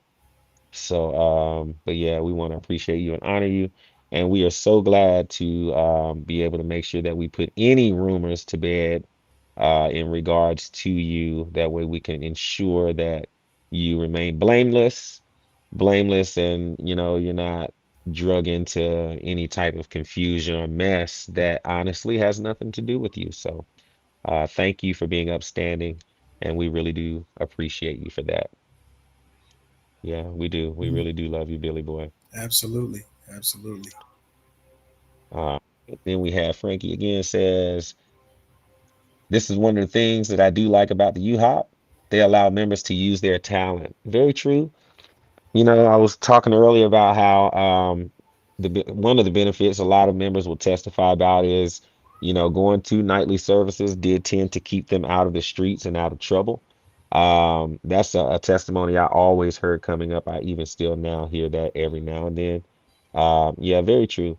The only downside about this is, I have to say, like, do they really allow you, or are they allowing them to use them within the confines of what they say?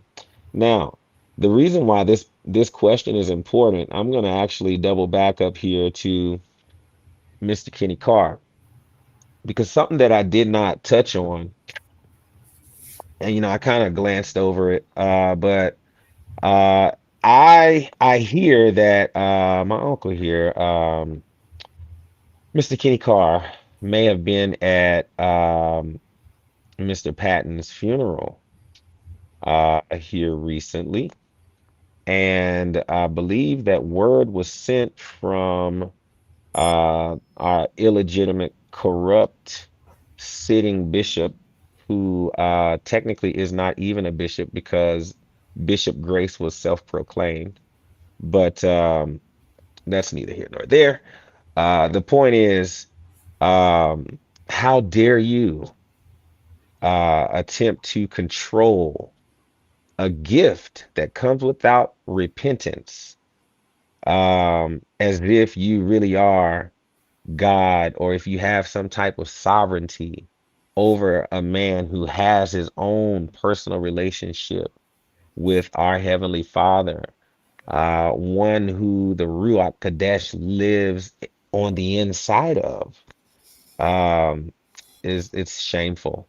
It is very Mhm. shameful. And um, Brother Kenny Carr, we do, as we said earlier, want to honor you and lift you up as well, because you have done a tremendous work in the kingdom, and your footprint Yeah.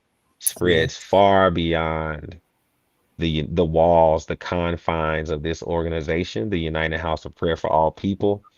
And so that's why we take this opportunity out to lift you up and to honor you, and we just praise God for you. So thank you. Name is House of Prayer. Right. Mm-hmm. Hmm. Yeah. Yeah. All right. I got to get better about these timestamps. I think you got them down packed, Brother Lewis. There we go. Frankie House is where you were. All right. 22, 25, 30. This one's next.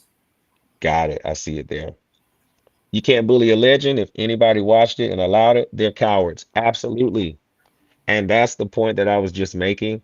What's wrong with these band members to where they think that this is okay? And the folks that are over them, the elders, they're elders that should be teaching them the way to be respectable band members. Why are they not holding them accountable and calling them to the floor? Why when this happens, why are you not finding people then? Hmm. If you're going to use a fine and it's a tool, then it should be used like a tool and not to abuse. And so a tool such as that is used to prevent the behavior from becoming repetitive, not to enrich oneself, but yes, they are very cowardly. It seems that every time real issues come up, that's when they tuck tail, they put their head down, and they remain quiet. Um, so it's a really, really sad thing. So You're talking about the clouds now? yeah, yeah, we're talking about the clouds. Just, anyone, whether it's the clouds or not, anyone Right. that's disrespecting any elder or legend for that matter, anyone that allows it, you're a coward. Because if you see something, you say something.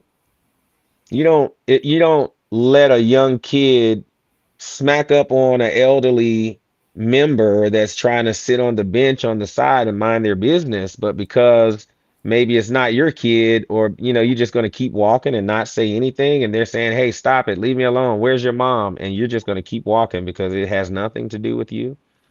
That's kind of the state that we're in. Yeah. as members here. You know what I mean? Um, so we got to get out of that because we are much better than that as a people. You know what I mean? So, And for the bands that we were coming up, and I'm sure it was your era as well. Um, if we saw wasn't allowed to anybody, speak. yeah, you do anything and that you're going to embarrass the band as a whole, oh Hmm. no, we're going to handle that problem. Hmm. And you're the one that's going to get dealt with. But Hmm. we didn't, come together and join in with one another because it's fun and, and Hmm. I'm not saying that that's what's going on because I don't know the details, but Hmm. I will say this. I didn't know what to think when I heard that uh, the young man led the other night. Oh Um, man. and same thing. If we were a band and anybody on our band and even the older bands back then, anybody doing anything that brings embarrassment to the band, you're simply sat down. We're not Hmm. going to deal with a pastor, not going to have to deal with you. A bishop, Hmm. chairman's not going to have to deal with you, let alone a bishop not going to have to deal with you. And if Right. the bishop said at the time that no, you play, then okay, you can play by yourself, but we're not Hmm. going to play with you for Hmm. something that humiliating. It Yeah. humiliated and embarrassed the entire organization. And Yeah. for the leader himself to do nothing, and you're watching the individual play in a service that you're sitting in attendance of, Hmm. while this is surfacing still throughout the organization, not to mention outside, it, Hmm.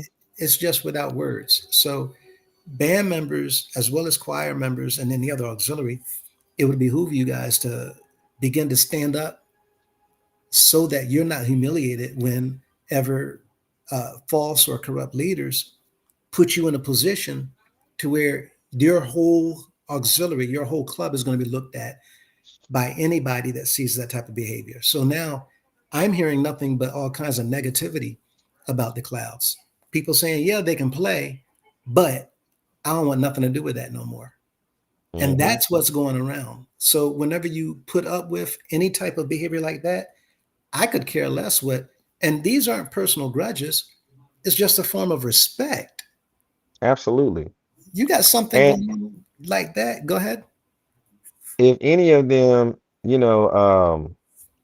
had any respect for the past leaders of that band, the legacy of them, and I know that some of them were not perfect either, but a lot of what we're seeing right now, um, some of it maybe, but not all of it would be going on under the watch of Felton.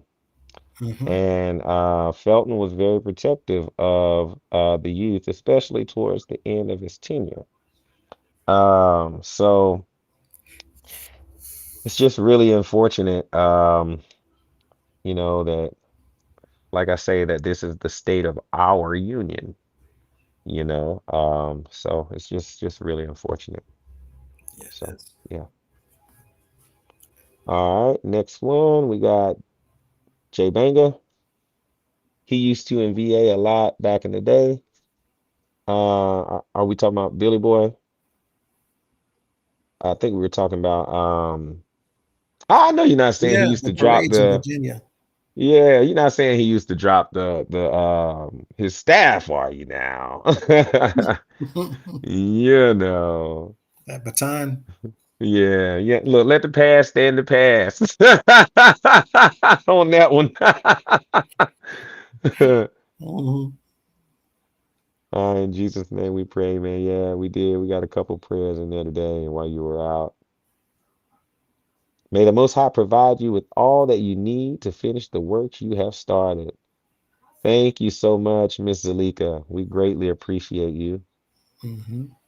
Absolutely. Uh, y'all better behave now, LOL. Listen, Brother Perry, we have been on our P's and Q's. You know how it is after you go on a good fast, and then after at the end of the fast, you just be exhausted. You just be weak. That's how I've been fasting. So I'm about there. Indeed. All right, Jay Banga. Billy Boy used to be at Newport News Convocation a lot back in the day. Yeah, Billy Boy, if you look at a lot of the videos, he's in a whole lot of them. I mean, just in travel expenses alone, I can only imagine how much has gone out of the pockets of Billy Boy. Man, that's one traveling man in the kingdom for sure. He's everywhere. hmm I stayed there back in the day as well. Yeah, we're honoring you tonight, Billy Boy. You're truly a legend in the house, in the United House of Prayer. And don't ever forget it. You are loved, appreciated, and celebrated by so many. Thank you for the impact that you have made, Billy Boy. Thank you. Thank you. I wonder why the Tigers broke away from the U-Hop, or were the Tigers still a band and Kenny and the few others No, the entire band left. Um, the United House of Prayer. And I don't remember all of the details that were associated um, with Kenny, but I do know that when he left, there was a lot of people waking up and coming to realize that they did not need a man after the death of McCullough.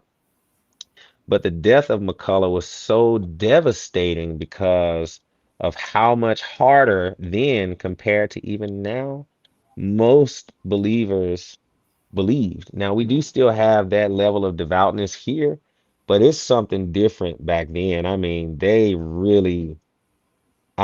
They were super, super locked in with this ideology and theology. I call it one man theology. They were super locked in. You could not tell them, honestly, if you ask a House of Prayer member, I was speaking to some House of Prayer members, and they'll tell you, I never thought that Daddy McCullough would ever die. I thought that he would live forever. And when he actually died, it was the biggest letdown I've ever experienced in my life. And she started crying, and it was very real. But growing up and seeing it and being taught what I was being taught, I understand. I truly do. Hmm. Kenny Carr Sound the Alarm project, off the chain, man. Honestly, if it wasn't for copyright infringement, I really wanted to come in and play that first or second song, one of the two from that album, man. The whole album's great from start to finish. So, Sweet. hey everyone, that's Janine. Then we have Dreamer, LA. Yo, I'm a Christian with a point. I never stop thinking about God. Amen. I'm Hmm. trying to tell you, Miss Tawana. Oh, and then we got the lives of him and her. You bringing out legends tonight. Kenny Carr don't fall far from the tree. His mother was a gifted songstress with the legendary McCullough notes. Truly unforgettable. Absolutely. And again, um, my mother came up under the tutelage of his wonderful mother with her sweet spirit. And I know my mother is eternally grateful for all that she has learned, just from being around and associated with and growing up with the cars. So definitely appreciate that, the lives of him and her. Generational wealth. Yes, we were talking about that earlier. You know, um, the way that it's looking with what the names of these buildings are being put into, there's so much more there to unpack. And the rest, honestly and truly, is still unwritten. We just don't know what is to come. The only thing we know to do is to make sure that we are in the position that we need to be in to ensure that we're, able to be set up for success moving forward. Hmm. You know what I mean? So generational wealth. is still within reach as long as all of us stand up and we do come together minimum 310 strong. Three generational wealth for us as House of Prayer members is still a thing. We today still have generational wealth. We are just not able to tap into it right now. That's the only issue right now. Our generational wealth has been stored up in a storehouse for us. But that we're not the wicked. We're the flock. But the wicked has gotten a hold of what we've stored up and kept it for themselves. Is how this has actually worked out with our situation. And so it's up to us to say, hey, we're no longer going to stand for that. And we're going to take this back. So great comment. We appreciate that. Here for righteousness. All right, Dreamer. Hashtag greatness. Absolutely. The lives of him and her. Remember, we're not to let our voices be heard. Oh, we're here to let our voices be heard. Sorry. If you'd like to be a part of the 310 movement, please send your email to we stand for right 2024 at gmail.com. All right. The teachers that were, oh, that teachers that we are blessed to be. Is that what that says? Yeah, I think so. If you could re-comment that so I could better read it, that'd be great. I'll come back to it. Teachers that we're blessed to be. Oh, we got some Norfolk, Virginia in here. Welcome, welcome from Norfolk. You guys in your area have been on our hearts and minds lately. We just mentioned Ivy Baptist. We had some members, House of Prayer members in that area between somewhere between where you are in Norfolk and Hampton. Um, and we had some members, approximately 45 families that lived in an outside apartment complex that burned down, and they lost everything. Um, but the United House of Prayer still has yet to step up to the plate to assist these families. Whereas a much smaller congregation, if I'm not mistaken, even smaller than the one that we just saw on the video, and they began to take these families in. They began to give them food, clothing, shelter, water, everything that they needed, whether it was finances, helping them to get back on their feet to find a place. They're sending donations, they're sending money, they're sending everything that the United House of Prayer can do just with the snap of a finger 100 times over.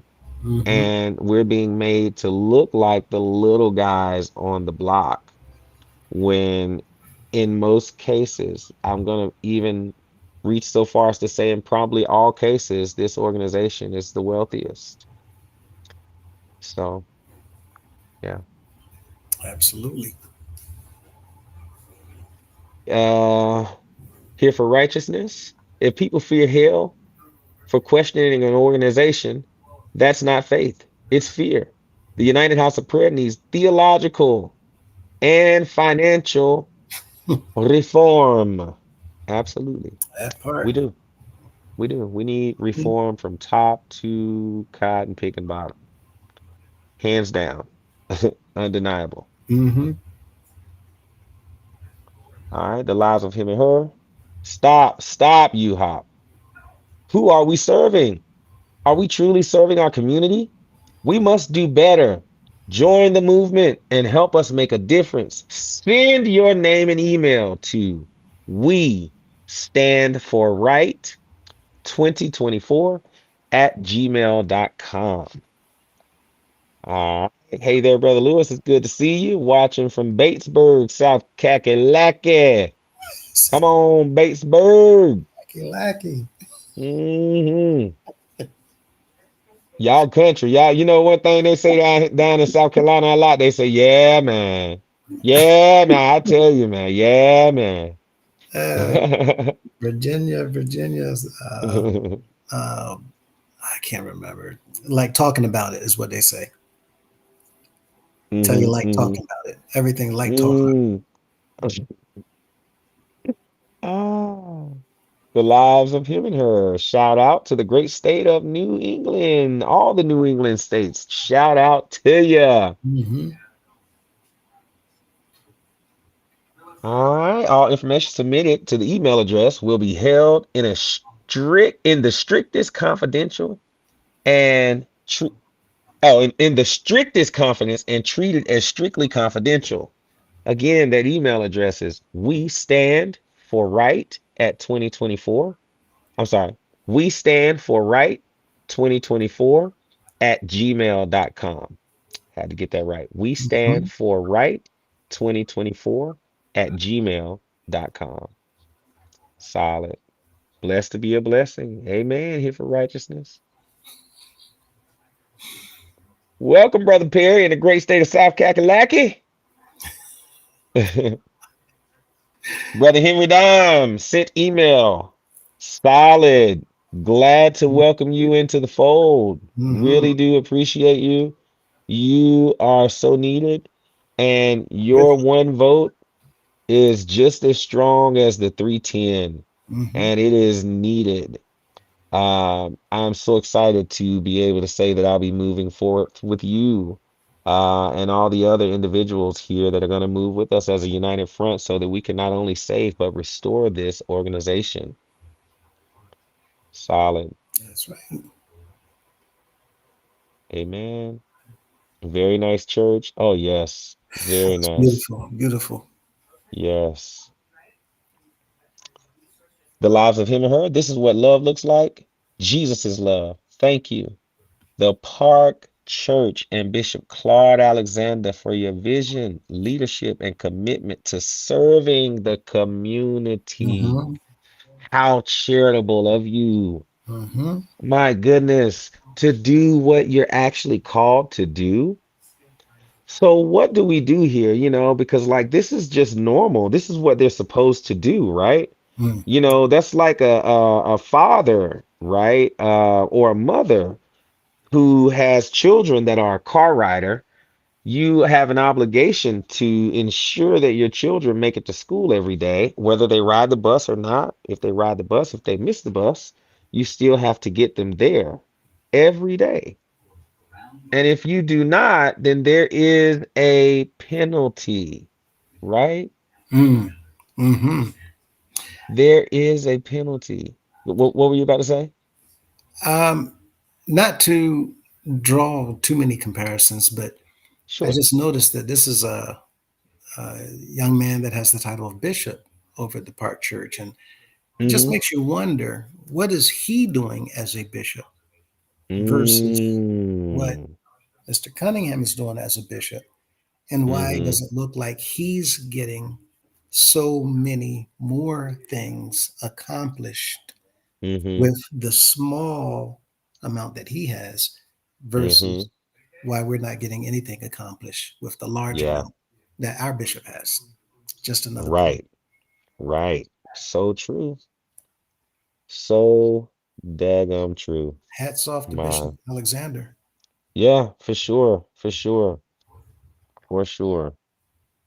Henry Dime says, yes, sir. I've been questioning for years. Yeah. Yeah, for sure. I remember that question, but I can't remember what we were actually talking about at that particular moment. Um, oh yeah. The United House of Prayer sold Park University, its first church located directly behind the Mother House on Ford Road before moving into its new location on Ford Road. That's correct. That's correct. Their facility is on the corner of the parking lot, basically, for the Charlotte Mother House. Um, for many, many years, we actually thought that down here anyway, we thought that the Mother House would, or that the United House of Prayer would purchase that and expand their property, but they did not. In fact, Henry Dime might have been talking about what we mentioned earlier regarding the sales, the purchases, and the building of so many properties in the House of Prayer that the members Ah, have nothing to do with. correct, Mhm. correct. Absolutely, absolutely. All right. Oh, um, there's a donkey of a judge, uh, 99 years in jail yesterday. So are you saying that someone actually got 99 years by a judge, or are you saying that a judge got 99 years? Could you let us know there? Ryan Anthony, 2812, and Henry, their scared brother. Me, yep. Grateful for it all says the competitive nonsense has to stop. It's honestly annoying. Who cares who gives the most? Right. And how does that have anything to do, honestly, according to scripture, with my soul being saved? Mhm. Whether or not I'm going to have the opportunity to actually meet my maker, you know? Henry Dime says, I agree. It has to stop, especially when most of them live in poverty. Yep, Yeah, yep, yeah. yeah. Act Right says the problem is,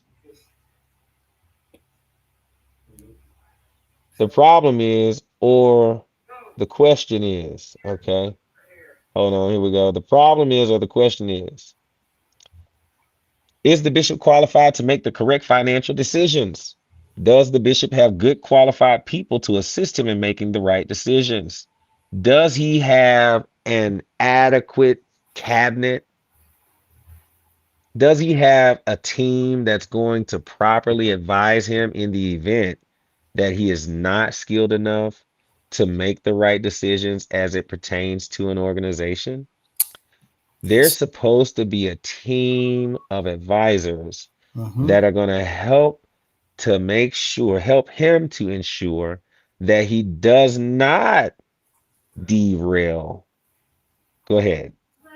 But on that point, as you bring out so often, it's the board that makes all those decisions. Mm-hmm. The bishop, CEO, they're supposed to be following the instructions given to them. They're not supposed to Yeah. make any of these decisions whatsoever, Mm-hmm. right? And this is where we're going with that 310. Yeah. True indeed. So, then Act Right says, I don't see anything. Names. Oh, the Oh, forms. yeah, the form. That's right. Yeah, Yeah. yeah. I don't know what I'm looking at. Cool. Okay. Yep, it's Daddy Madison. Yeah, that was when when on that first document there. Hmm. Moderator posted it on there like that. Samuel and D. Loris. Ha ha. Right. Sam. Oh, Oh, Madison. mm. Right. Yeah. Yep.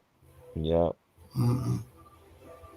So not the bird bishop. Whew, yawning. So the third bishop uh bought or received property. If this is real or not is not important. What's important is, what are we talking about? Well, I'll tell you what we're talking about right here is bishops and individuals purchasing properties, right? But these properties are more than likely, I'm alleging that they're being purchased with funds and finances from our organization. So the issue with that is, what happens with it after it's been purchased?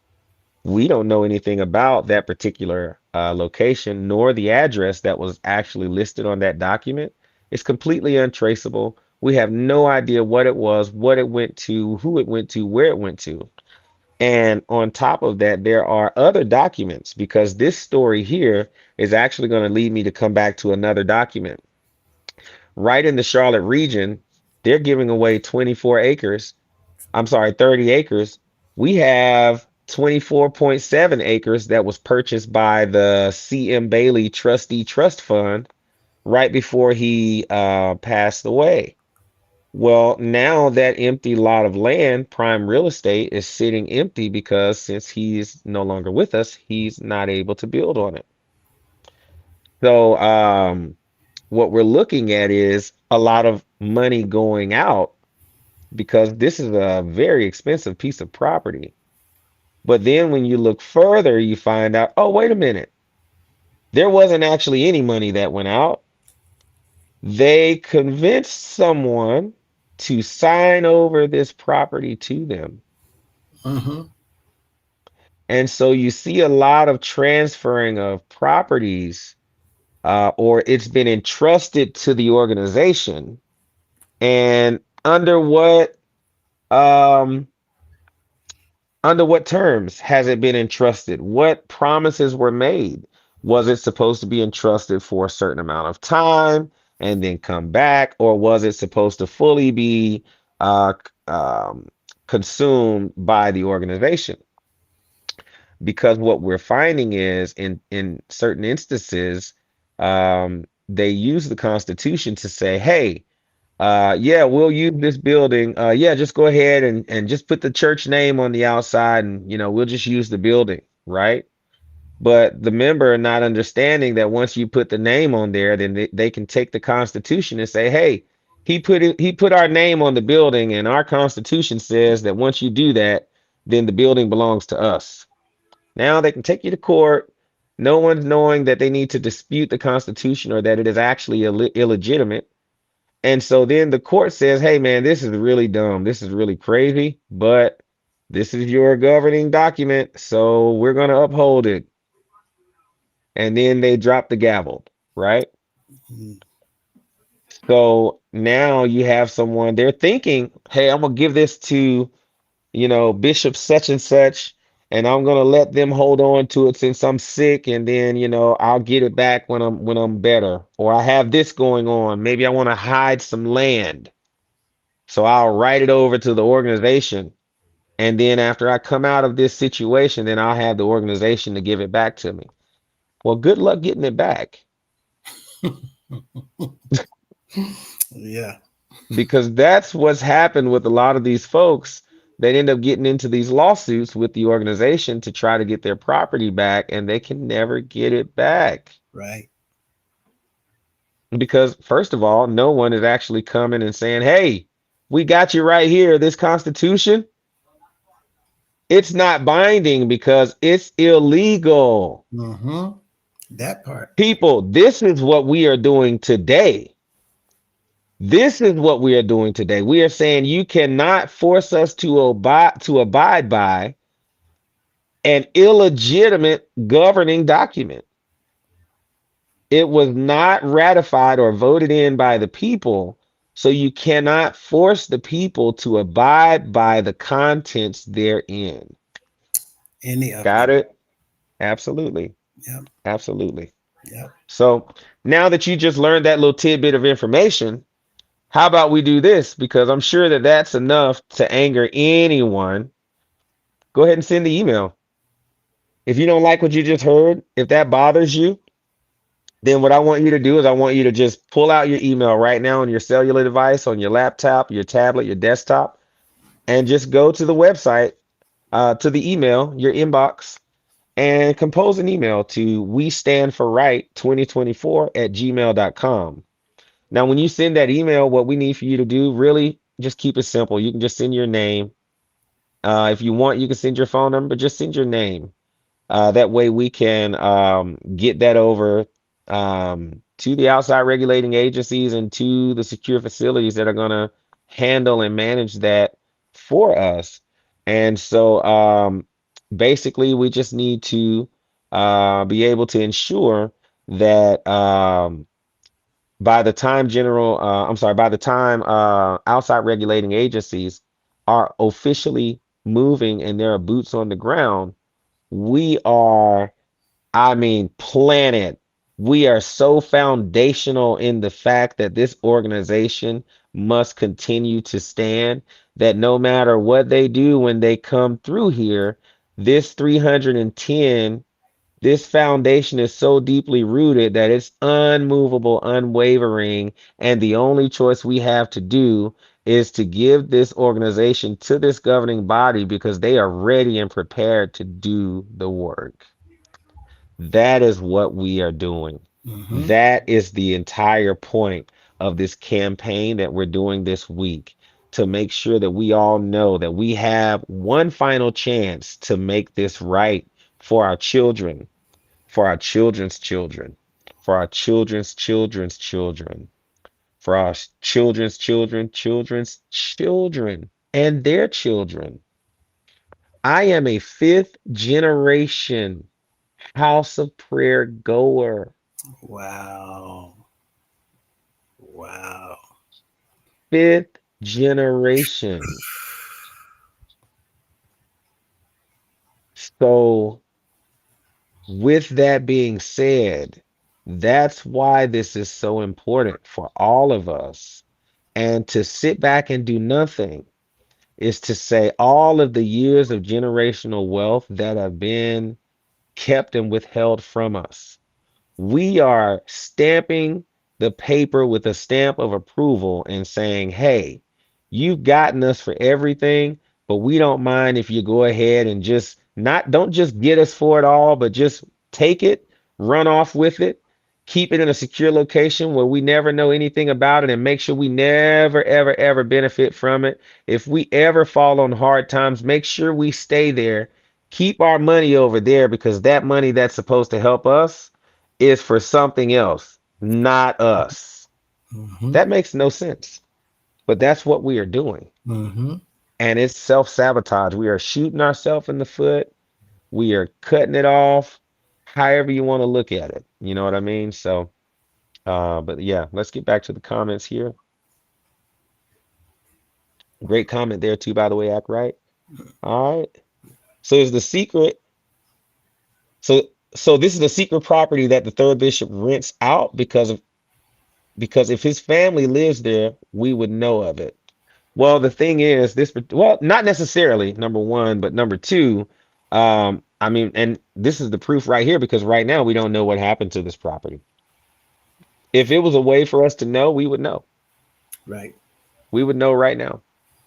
And it just lends credence to the idea that maybe there are some properties out there right now that we don't know about, but we wouldn't know.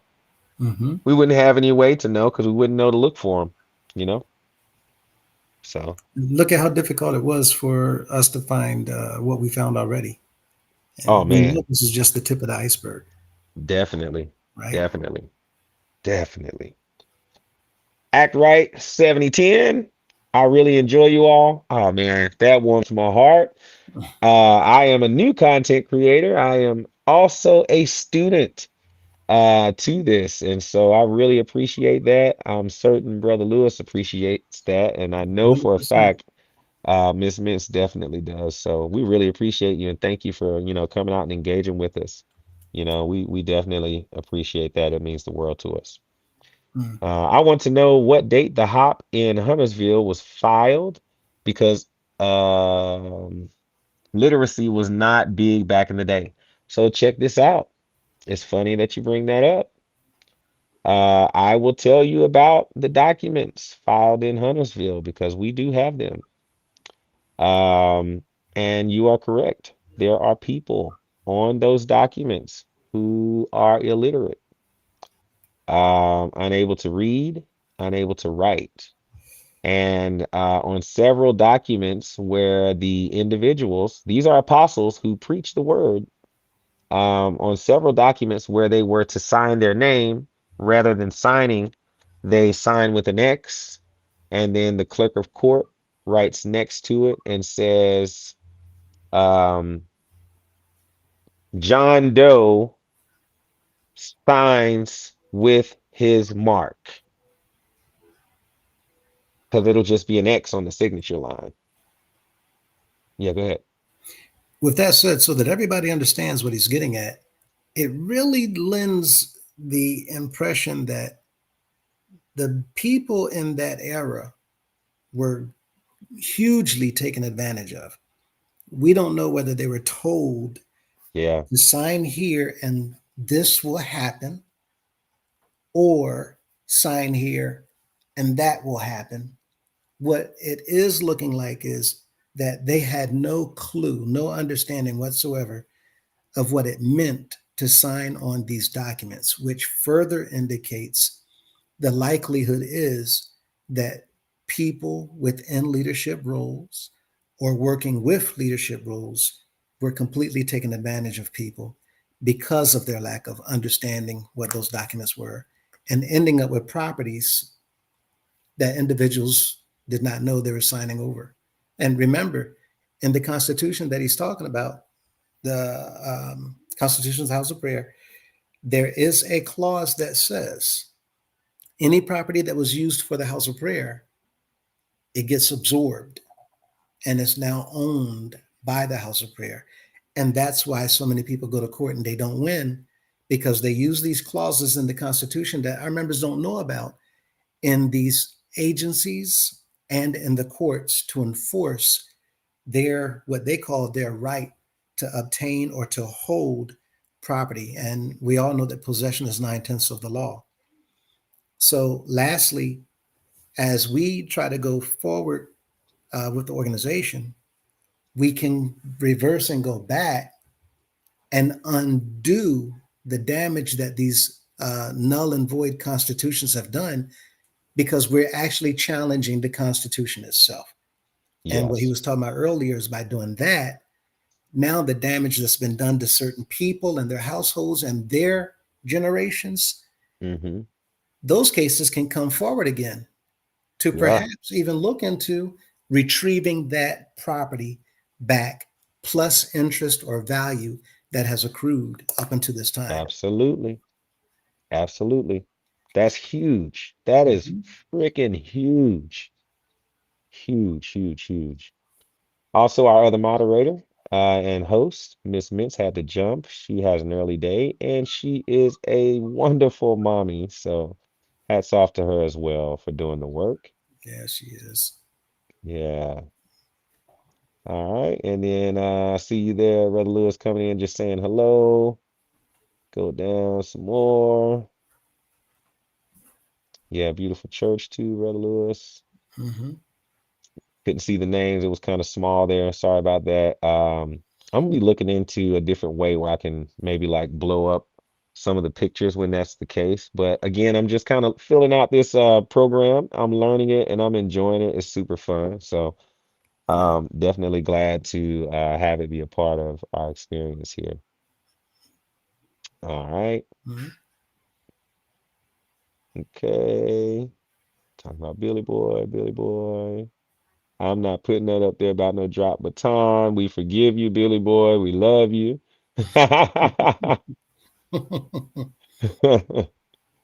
Okay, I think we did that one. Yeah, this is one of the things that I do like about the hop. Okay, we went over that. Oh, you're Okay. looking for the number? Yeah, uh-huh. Oh, here. Solid. Yep.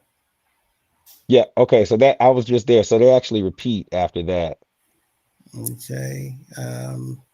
And I came on down. Bill is a forgery. Or forger. What time is the live stream? It started at 8. No, it started at 9. I'm sorry. We don't have like a set time yet, but what I will try to make sure that I do is schedule it early enough in the day so that everyone knows when we're going to be on. But we will be on every day this week, just to rally and make sure that we're doing our part to ensure that we are hitting our goal this week of 310 plus. So some of us are saying that looks like 500, let's get 500. And others of us are saying, no, no, no, we have it to do 1,000. And all of that is a 1,000% totally accurate. mhm. I believe that we have 1,000 members, uh, actually more than that, that are willing to stand up for what's right and do what's necessary in order for this to be a legitimate, a good, clean, wholesome 501c3 charitable organization that functions within the confines of the law of the land. Mm-hmm. So definitely, yeah, solid. All right. He had no business playing Saturday, none whatsoever. And by he, I know you're talking about the gentleman that we did the story on, um, Junior Redfern.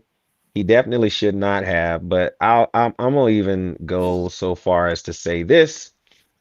Um, I'm not even gonna say the individual's name, but someone that I know personally, and I've seen this happen before, but someone that I know personally who wants to be an elder, but then you get shunned, or you're told no, you can't do this because of whatever reason. But the individual that we see here, Mr. Redfern, um, what he has done compared to what the other individual did that disqualified him from being an elder, this guy has done worse. He should not only be stripped, he should be stripped for life.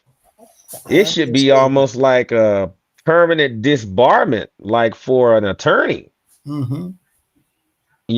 because this is such a breach of trust to where, it's one of those things. When it's done, it can't be undone. When you see it, you can't unsee it. And unfortunately, Mr. Redfern, you cannot unscrew this fella And people or are trying yourself. to unsee it. Exactly. Exactly. Mhm. Exactly. You did touch on the fact So, that the children were that video had surfaced around, and there might have been children that came across. no, no, I did not know that. Not until just now. Are you kidding me? Because again, it's surfaced. And how many children have cell phones now? Oh God. And when we're talking about our youth, how many of our minors are on auxiliaries, right? Marching Mm-hmm. bands, Mm-hmm. choirs, steppers, Yeah. right? So this is what we're saying. Whew. We don't really understand the impact that Mm-hmm. these actions are taking when it comes to the issues pertaining to our children. I mean, Yeah. and we don't realize what that builds up in them. Mm-hmm. And we are having and experiencing a problem that nobody is talking about because the Mm-hmm. ages are getting younger and younger and younger. Yeah. And this is why we talked about restrooms, because a lot of in bathrooms, we have experienced children having experiences and parents not realizing that now your children are looking for their friends to hang out, but people don't know what's going on. So those types of things Oh, need to be handled. They don't need to be ignored. They don't need to be brushed to the side and skirted. Again, that's why we're staying on this topic and the mental health issues that yes. stem from this type of behavior, right? Yes. Y'all heard um, the guest talk about what Miss Madison went through. But when we're looking at stuff like this, well, the likelihood is that these individuals perhaps experience things too with people taking advantage of them at a younger age. These are the Yeah. cycles that need to be broken. Yeah. And no matter how you may feel about the actions of one today, it still does not make it okay Right. what they went through. So I just want to point out, that at the same time, there are things that have angered us about the actions of certain parties, but yet at the same time, we still do love you, and our heart does, in fact, go out, in the areas that it is supposed to. because we do care about you, Mm-hmm. Miss Dolores Madison, and we do care about your soul and your soul salvation. As a matter of fact, we want you to make it in. And you may still have time to, you know, um, give Repent. your life to Christ. Um, because right now it appears that there is no way you have ever had a real experience with the Messiah or Holy Spirit for that matter. And so um, I pray that you do not leave here without coming to grips with the fact that you need to have a personal relationship with our Lord and Savior, our Messiah, the Son of the Most High God.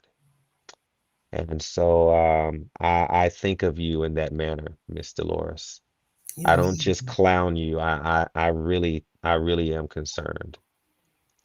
Can you imagine the impact that would make if she repented, came forward, and My confessed? God, my God, Jesus. The number of souls. Yes, yes. Mm-hmm. Yep. Yeah, Mm. definitely had no business playing. Definitely had no business. Oh, you know what else? I, just to stay on that topic there, make sure you watch. Pay attention to how folks are being treated. And I know that we see it. We see it because it's so apparent. But one thing that motivated me to make sure that I made my voice heard this week and starting to come live and things of that nature is, they're used to being able to silence people, shut people up, and then they get to remain the loudest ones. I did this to show everyone that if you speak up loud enough, there's nothing they can do about it. Mm-hmm. The only thing they can do right now with me is when I really, really, really, really, really hit them, they can act like it didn't hurt. But it hurts. Oh, yes, it definitely does. And you can see how they move and maneuver after there's been a post. And this weekend hit them really hard.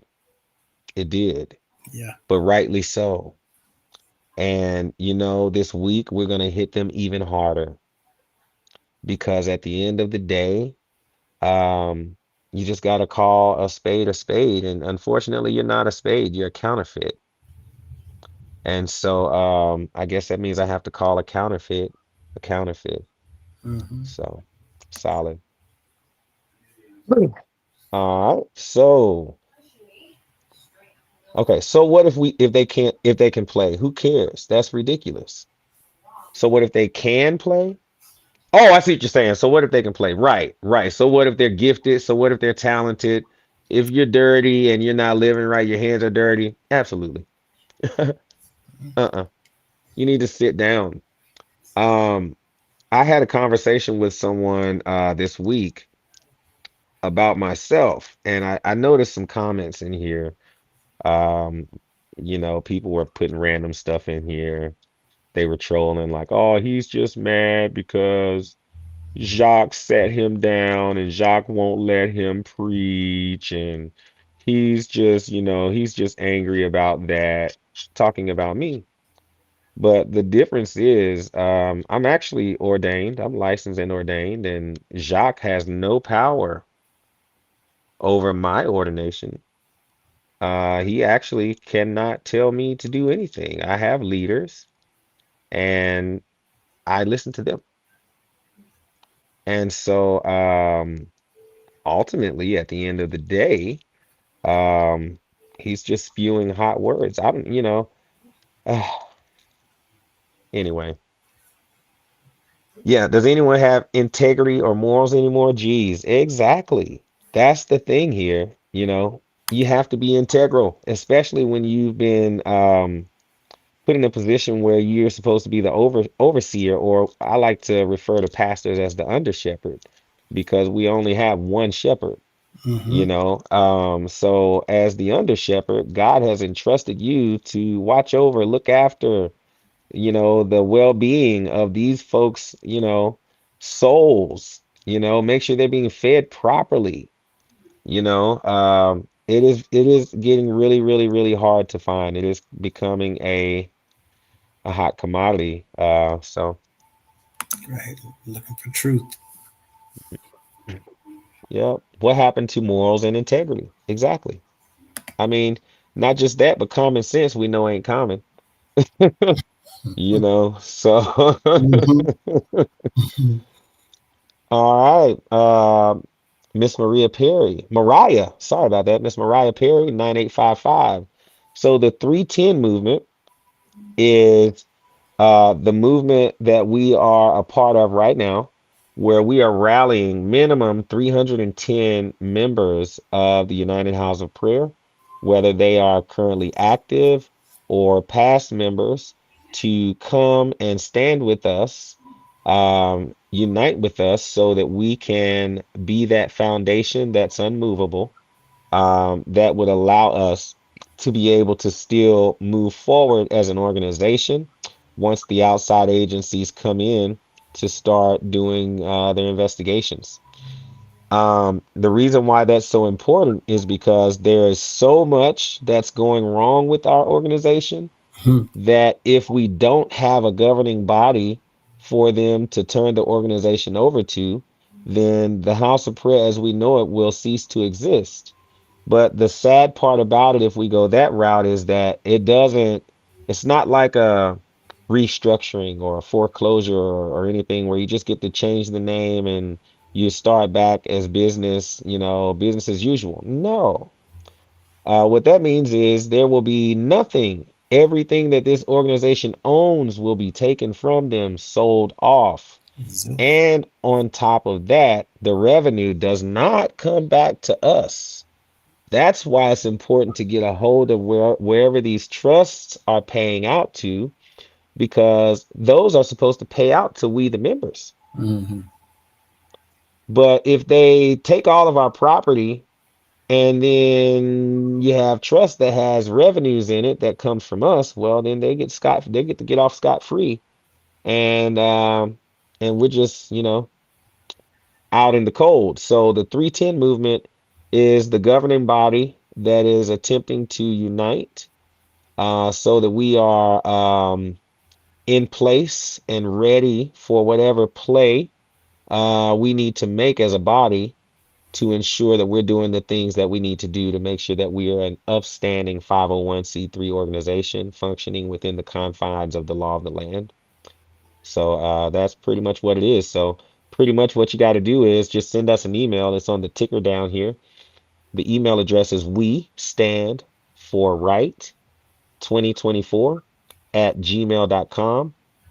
And what you'll do is you'll just shoot us an email with your name, stating that you want to be a part of the 310, or you stand with the 310 members of the United House of Prayer for All People. And then we have not tallied up everything yet, but once we hit the deadline, well, not me, I won't be involved in that part, but they'll be tallying up to figure out how many Friday. Mm-hmm. So Friday they'll be tallying up all of the numbers, and we'll know whether or not we hit our goal or not at that point. And this is literally our last effort. It's one and done.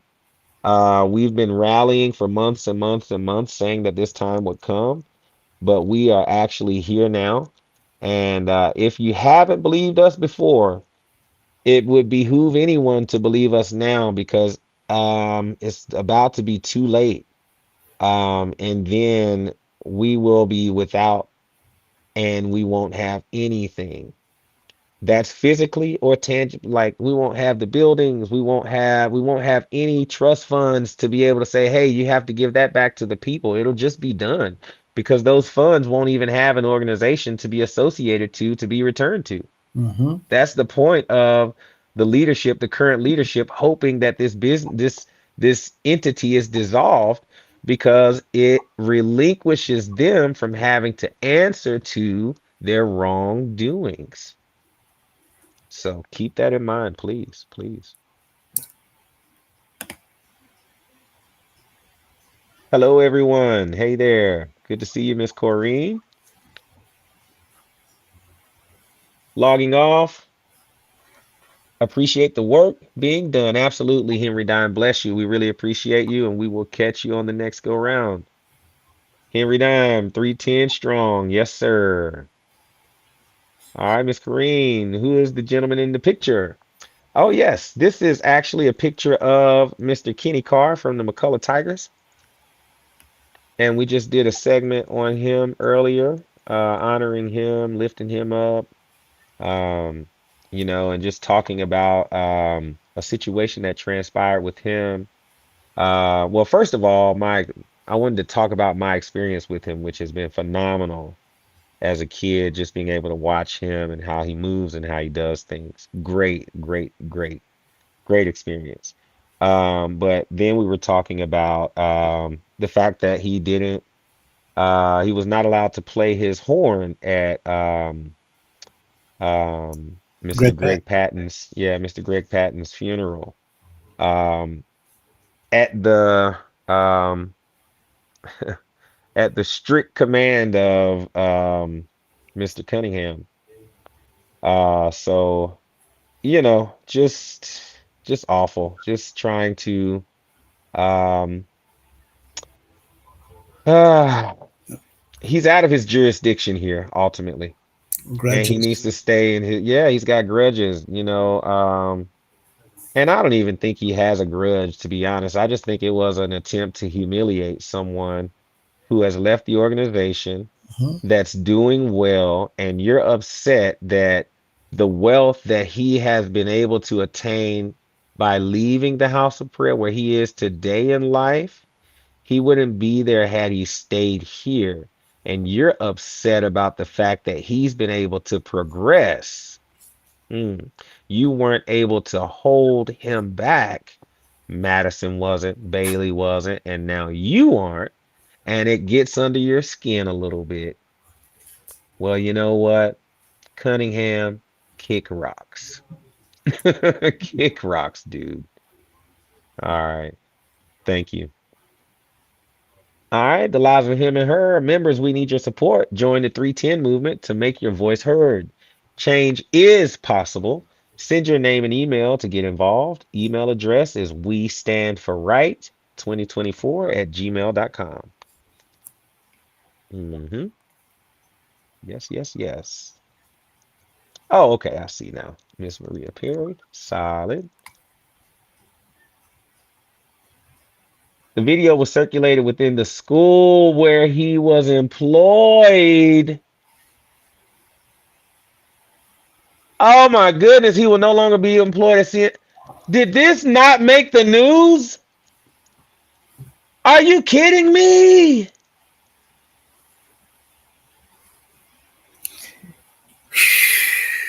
Can you go back to that, please, sir?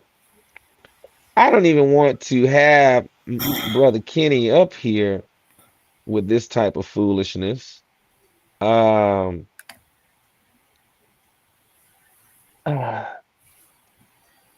oh man, this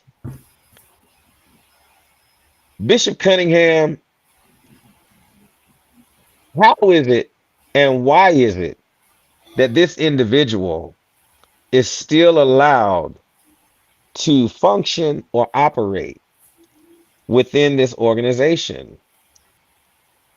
This guy is beyond a predator at this point because now your actions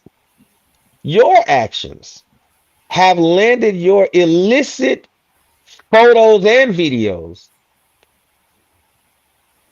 into the hands of minors, many of which may have not even known what this was, what this meant, how to even do this act that you have been that you've become so familiar with.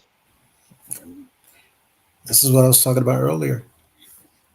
And who knows? Because it's out, not just our members' children. And keep in mind, if it has a rock falling into still water, it's Mm-hmm. going to send trickles. And those trickles are going to get larger and larger and larger. This deed is still going out. We have no idea, Wow. no idea. And now being circulated among minors is the point I was making earlier. And again, we just, this is why we're just beyond all of this nonsense. We want to fix it, Mm-hmm. get going forward so that this type of thing, no more, no more. Even if Wow. somebody does something, you're supposed to get on top of it immediately to control it. You seize it, Mm-hmm. you penalize whoever for it. And even if it's going out, now you can at least say, we handled it, we resolved it, even though we could not control the masses who's still forwarding it, right? Mm-hmm. But you're Mm-hmm. able to apologize and say, we've dealt with it internally, and there has been penalties, there's been resolutions, there's ramifications. I mean, whatever the case may be, but you can't say and do nothing. And this is where we are. Hold on. So I have a question for that.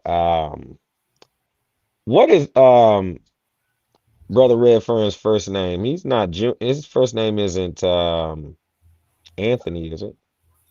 I've always heard Junior. I don't know of any other name. Yeah. Yeah. I'm just curious because if that be the case, then he wouldn't have been fired recently. Um,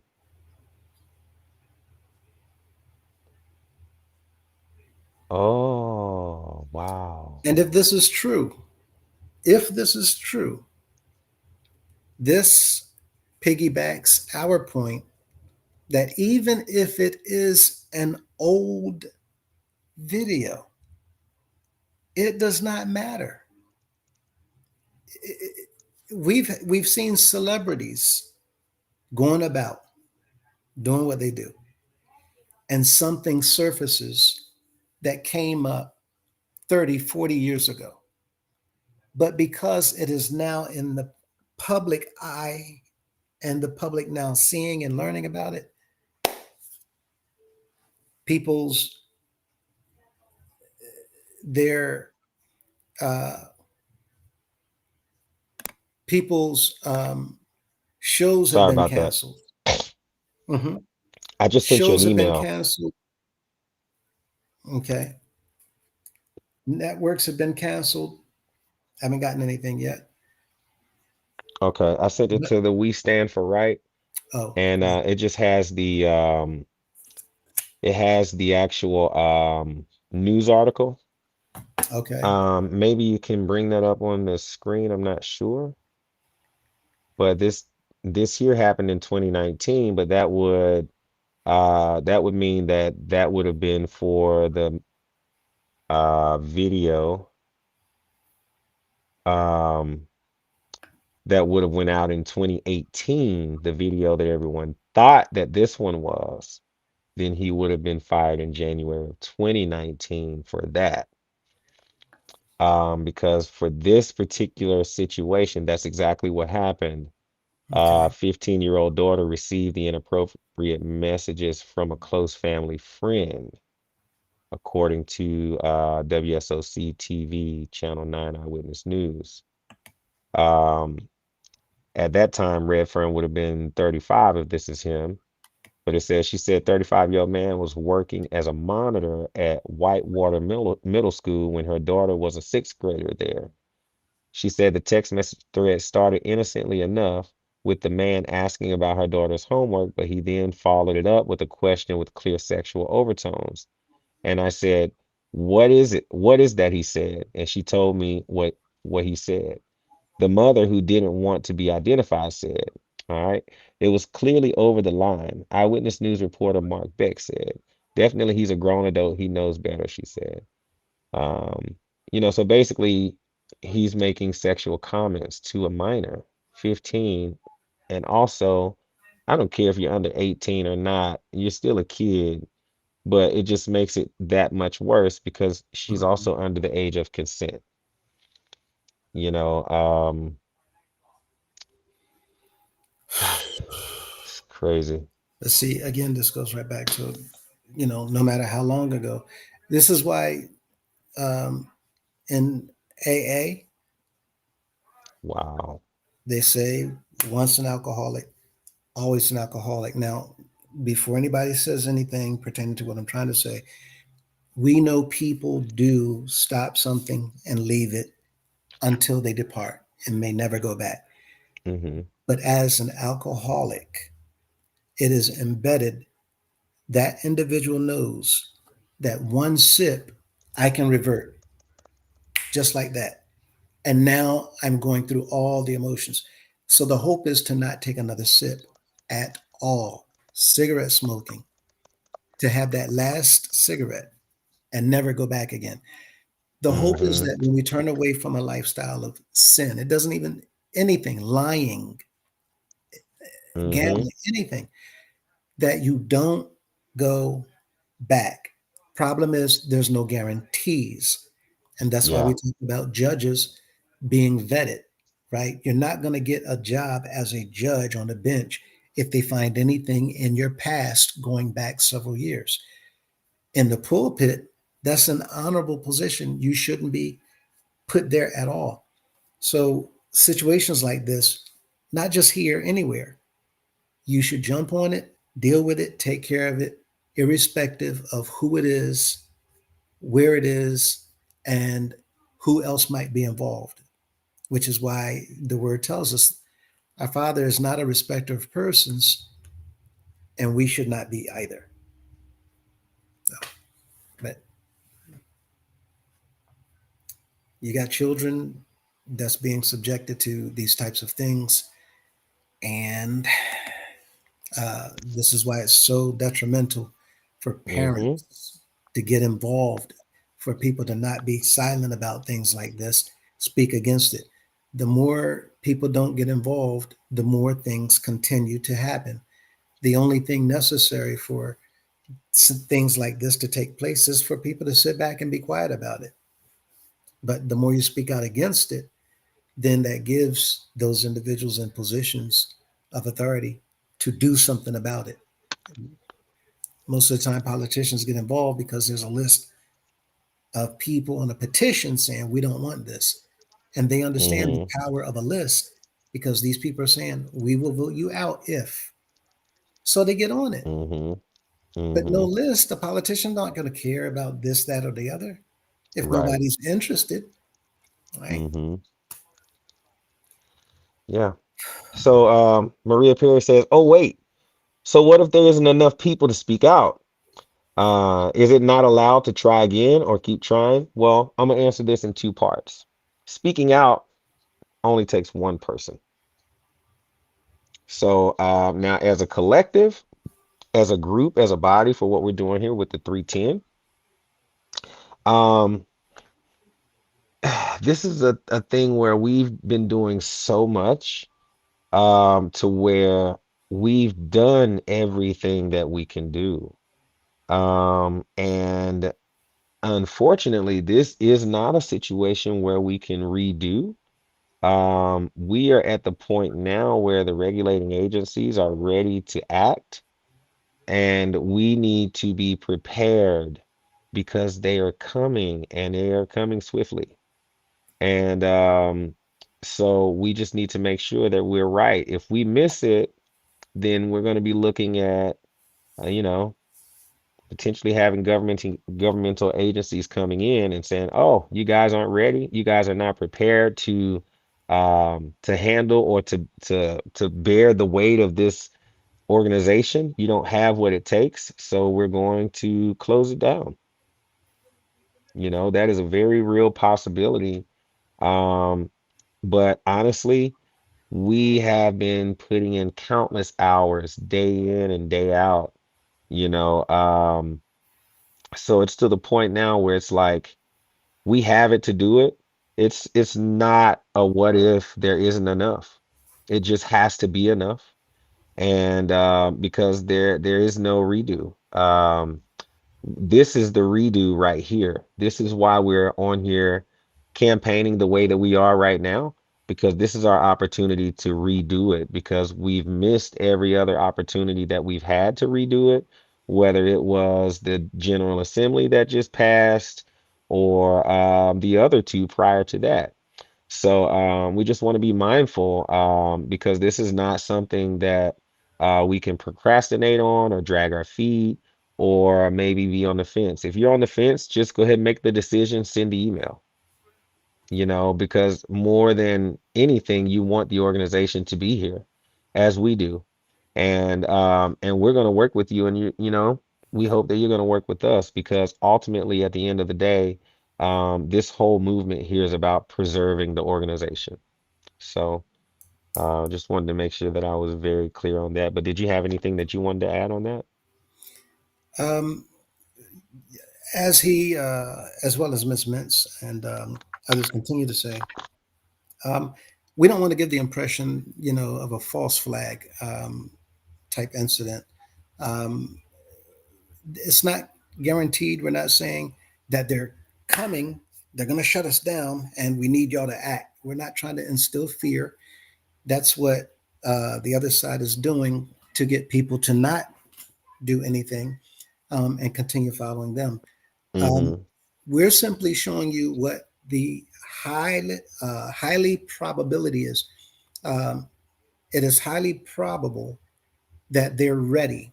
And what we mean by that is we sent information in January. They send out a notification.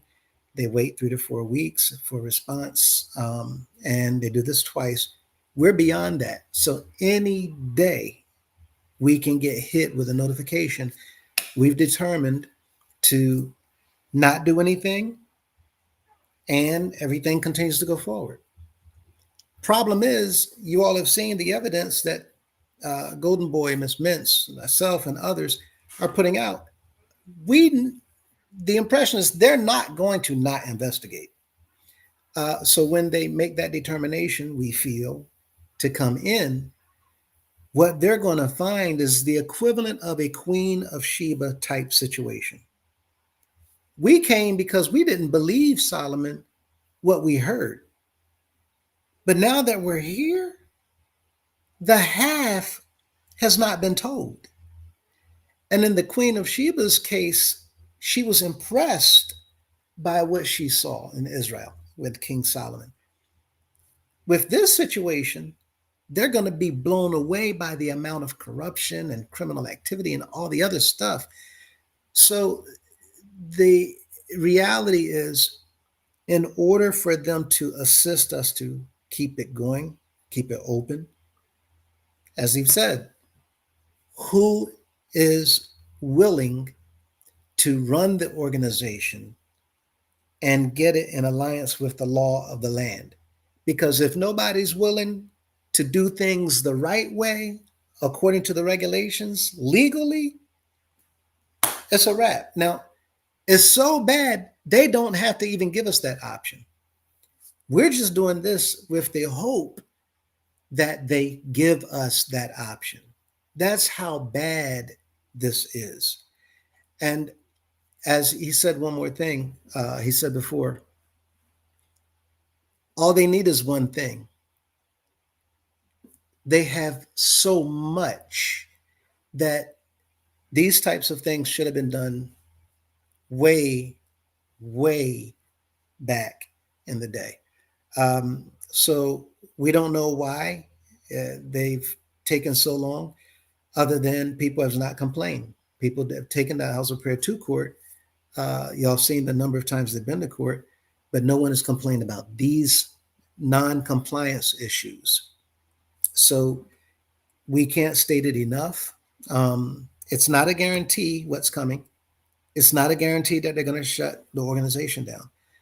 But out of 100% chance, we're fortunate it's around 98% that they're coming, and even higher that they would shut us down.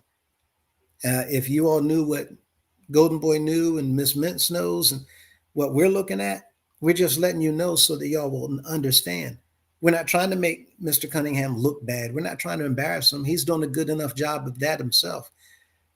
But this evidence is to let you know, no matter how much you like somebody, they have to go. They're destroying the organization, and laws are being broken.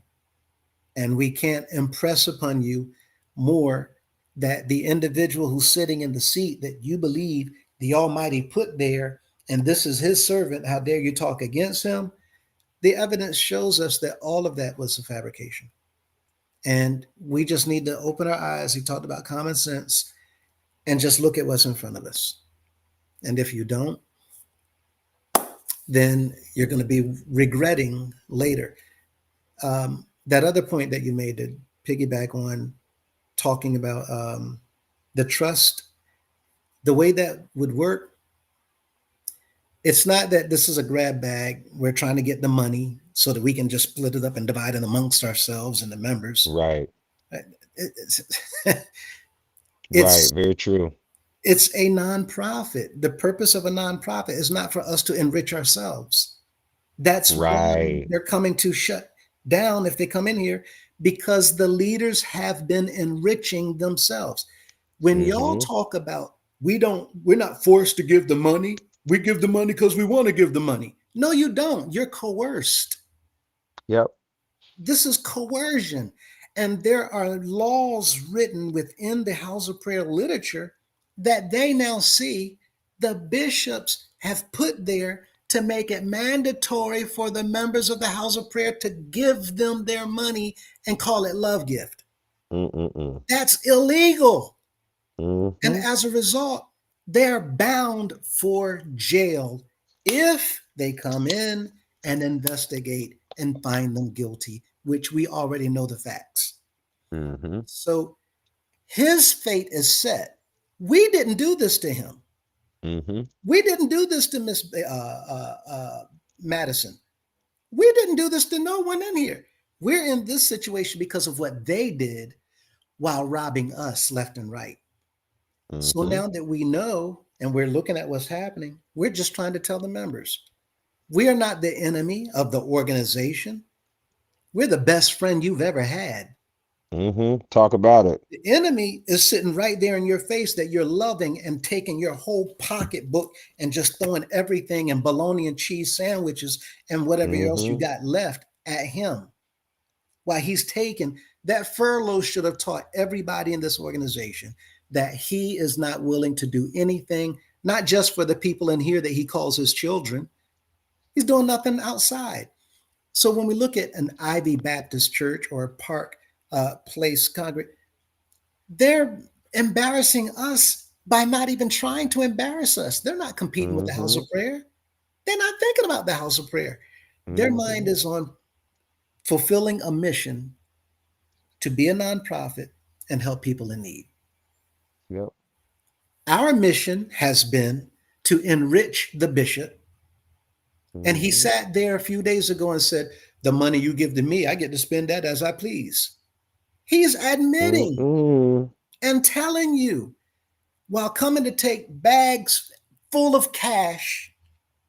And we don't even talk about it all because we don't want to incriminate him even further and give. So with the trusts, the investigation will take care of all of that. They know what they're doing outside regulating agents. This is their job. This is their field of expertise.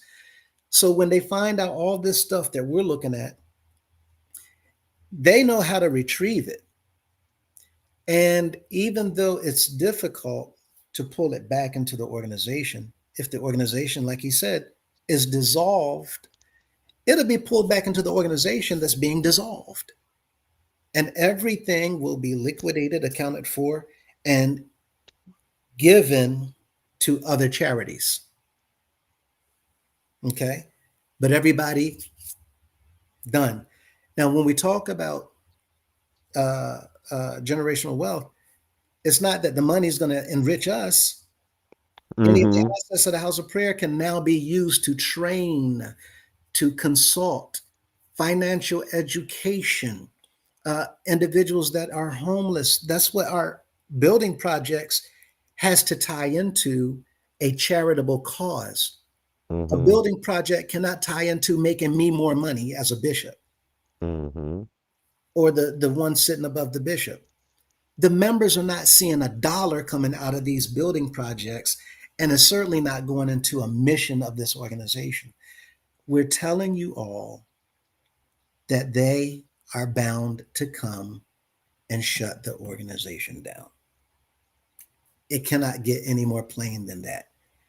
And the only thing that our members have to do is submit their names by email. Do I have to this? No, submit your name. Do I have to go anywhere? No, submit your name. Do we have to attend a meeting? No, submit your name. Do I have to be? Submit your name. And from there, information will be sent to you. You're not locked in. We're not holding anything to your head and say, once you send your name, this is what do you understand? You're free to do whatever you want. Once you send your name, something will be sent to you and you will see what needs to be done. And that's done. Nobody in the organization going to see anything whatsoever. You do that, everything is done, and we can move on. The assets will be secured, accounted for. A board of directors, according to the law, will be the ones in the future deciding these decisions being made by one person and nobody knows what's being done, where anything is going. And all of that is illegal. No matter how much he hollers and screams, he knows it is illegal. He knows they're done.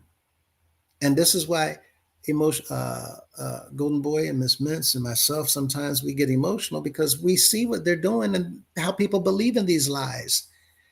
So anyway, it's not a grab bag.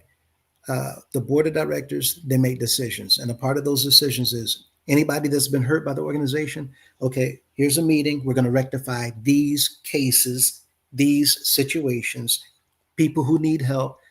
Budgets will be set up for the help that people need. That way, on paper, with the IRS and anybody else, the organization will be able to show what funds was dispersed for this household, for groceries, utility. It's the same thing that other organizations are already doing. People need help with rent. They're not going there to get rich. They're helping you to pay 1 month of your rent. We're moving stuff out of the way. So our members, you shouldn't be paying rent for property that your money paid for to build. Mm-hmm. You're being used to enrich the bishop and others. It's called exploitation. You're being exploited. So band members shouldn't be paying for uniforms and instruments, and you're representing the organization. You got to go in your pocket to travel, paying money for the seats on the buses, your own hotels, your own lodging. Then you got to take more money out to give to the bishop. Members, if y'all don't see that you're being used as a jukebox, put more money in the machine and you get more entertainment from the bishop. That's what's going on. So I implore you, keep on chiming in with Golden Boy and Miss Mintz. I want to thank you guys for allowing me to come and sit in and spend some time with you. Absolutely. It's been a pleasure and a joy.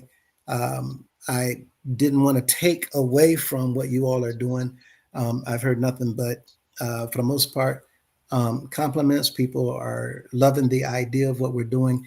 For those who don't understand, it's not, this one doing this one doing that. All of us, this is a team effort. Our only objective is to take this organization, clean it, fix it, and hold it together according to the confinements of the law of the land, with no Mm-hmm. corruption, no crime and criminal activity, and full transparency. That's all we're trying to do. All the stuff that we're dealing with right now, I do not understand why so many people have had questions. Well, what about this? What if that? We cannot get worse than where we already are. And after 100 years of just jacked up nonsense, we should be 3,000 names could have come, should have come the first day or two. And we don't know how many is there, but this is why he's saying 310, 1,000, 10,000, whatever we get, we get. But that number 310, that's the baseline for us to do what we need to do to get rid of all this nonsense. And it's over. So thank you again. Proud of what you guys are doing. Y'all doing a bang up, knockout job. Solid. Keep it up, Thank you. man, and just keep on knocking them out the park. Solid. Appreciate you. It's definitely an honor. Oh, and I see a couple comments down here. Um, Time Wasted says, "What happened to Billy Boy?" So nothing actually happened to Billy Boy, but I'll make sure I explain it again here so that everyone knows. Um, so what actually transpired is um, rumors have been floating around, but the tellers of those rumors have confused Billy Boy with his brother, which is a large reason why when I made reference to him, I was suggestive, strongly suggestive with the name, but I didn't actually say his name. Okay. And the reason for that is because members talk, they chatter, but we want to actually put the rumor to rest. And so posing it in that manner um, provided a space for me to be able to speak with his daughter. We had great communication, great conversation about the situation here. And yes, of course, she was, in fact, very concerned because she just wanted to make sure that the stories weren't being crossed and folks weren't confusing Billy Boy with her uncle. That is 1,000% valid. And I told her, I expressed with her, I'm super elated to share this information because this is exactly what we need. And I also apologized to her too. But I apologized earlier also to the viewers as well. Just for that having to have even been suggested you know. But I will say that we definitely have clarity. We have understanding that there was some confusion in the story that is floating around amongst members, but we essentially heard it directly from the horse's mouth. But that allowed us to provide space for a segment where we were able to actually talk about Billy Boy and all of the great things that he has done here with us. So yeah, we just honor him, man, because he deserves it. So, but yeah, that's pretty much it. Um, Aside from that, I'm actually whole and really do appreciate you all for coming out. I'm gonna let y'all head out with some Sweet River, put my disclaimers up. And aside from that, thank you so much for coming out and spending this evening with us. Definitely went over. Thought I was going to be here for an hour, but Brother Lewis, I understand the struggle. The struggle is real. Yes, it is. Indeed. So, but thank y'all so much. Make the rest of your evening great and have sweet rest. Thank you all very much for coming out. Appreciate you. Good night, everybody. Good night.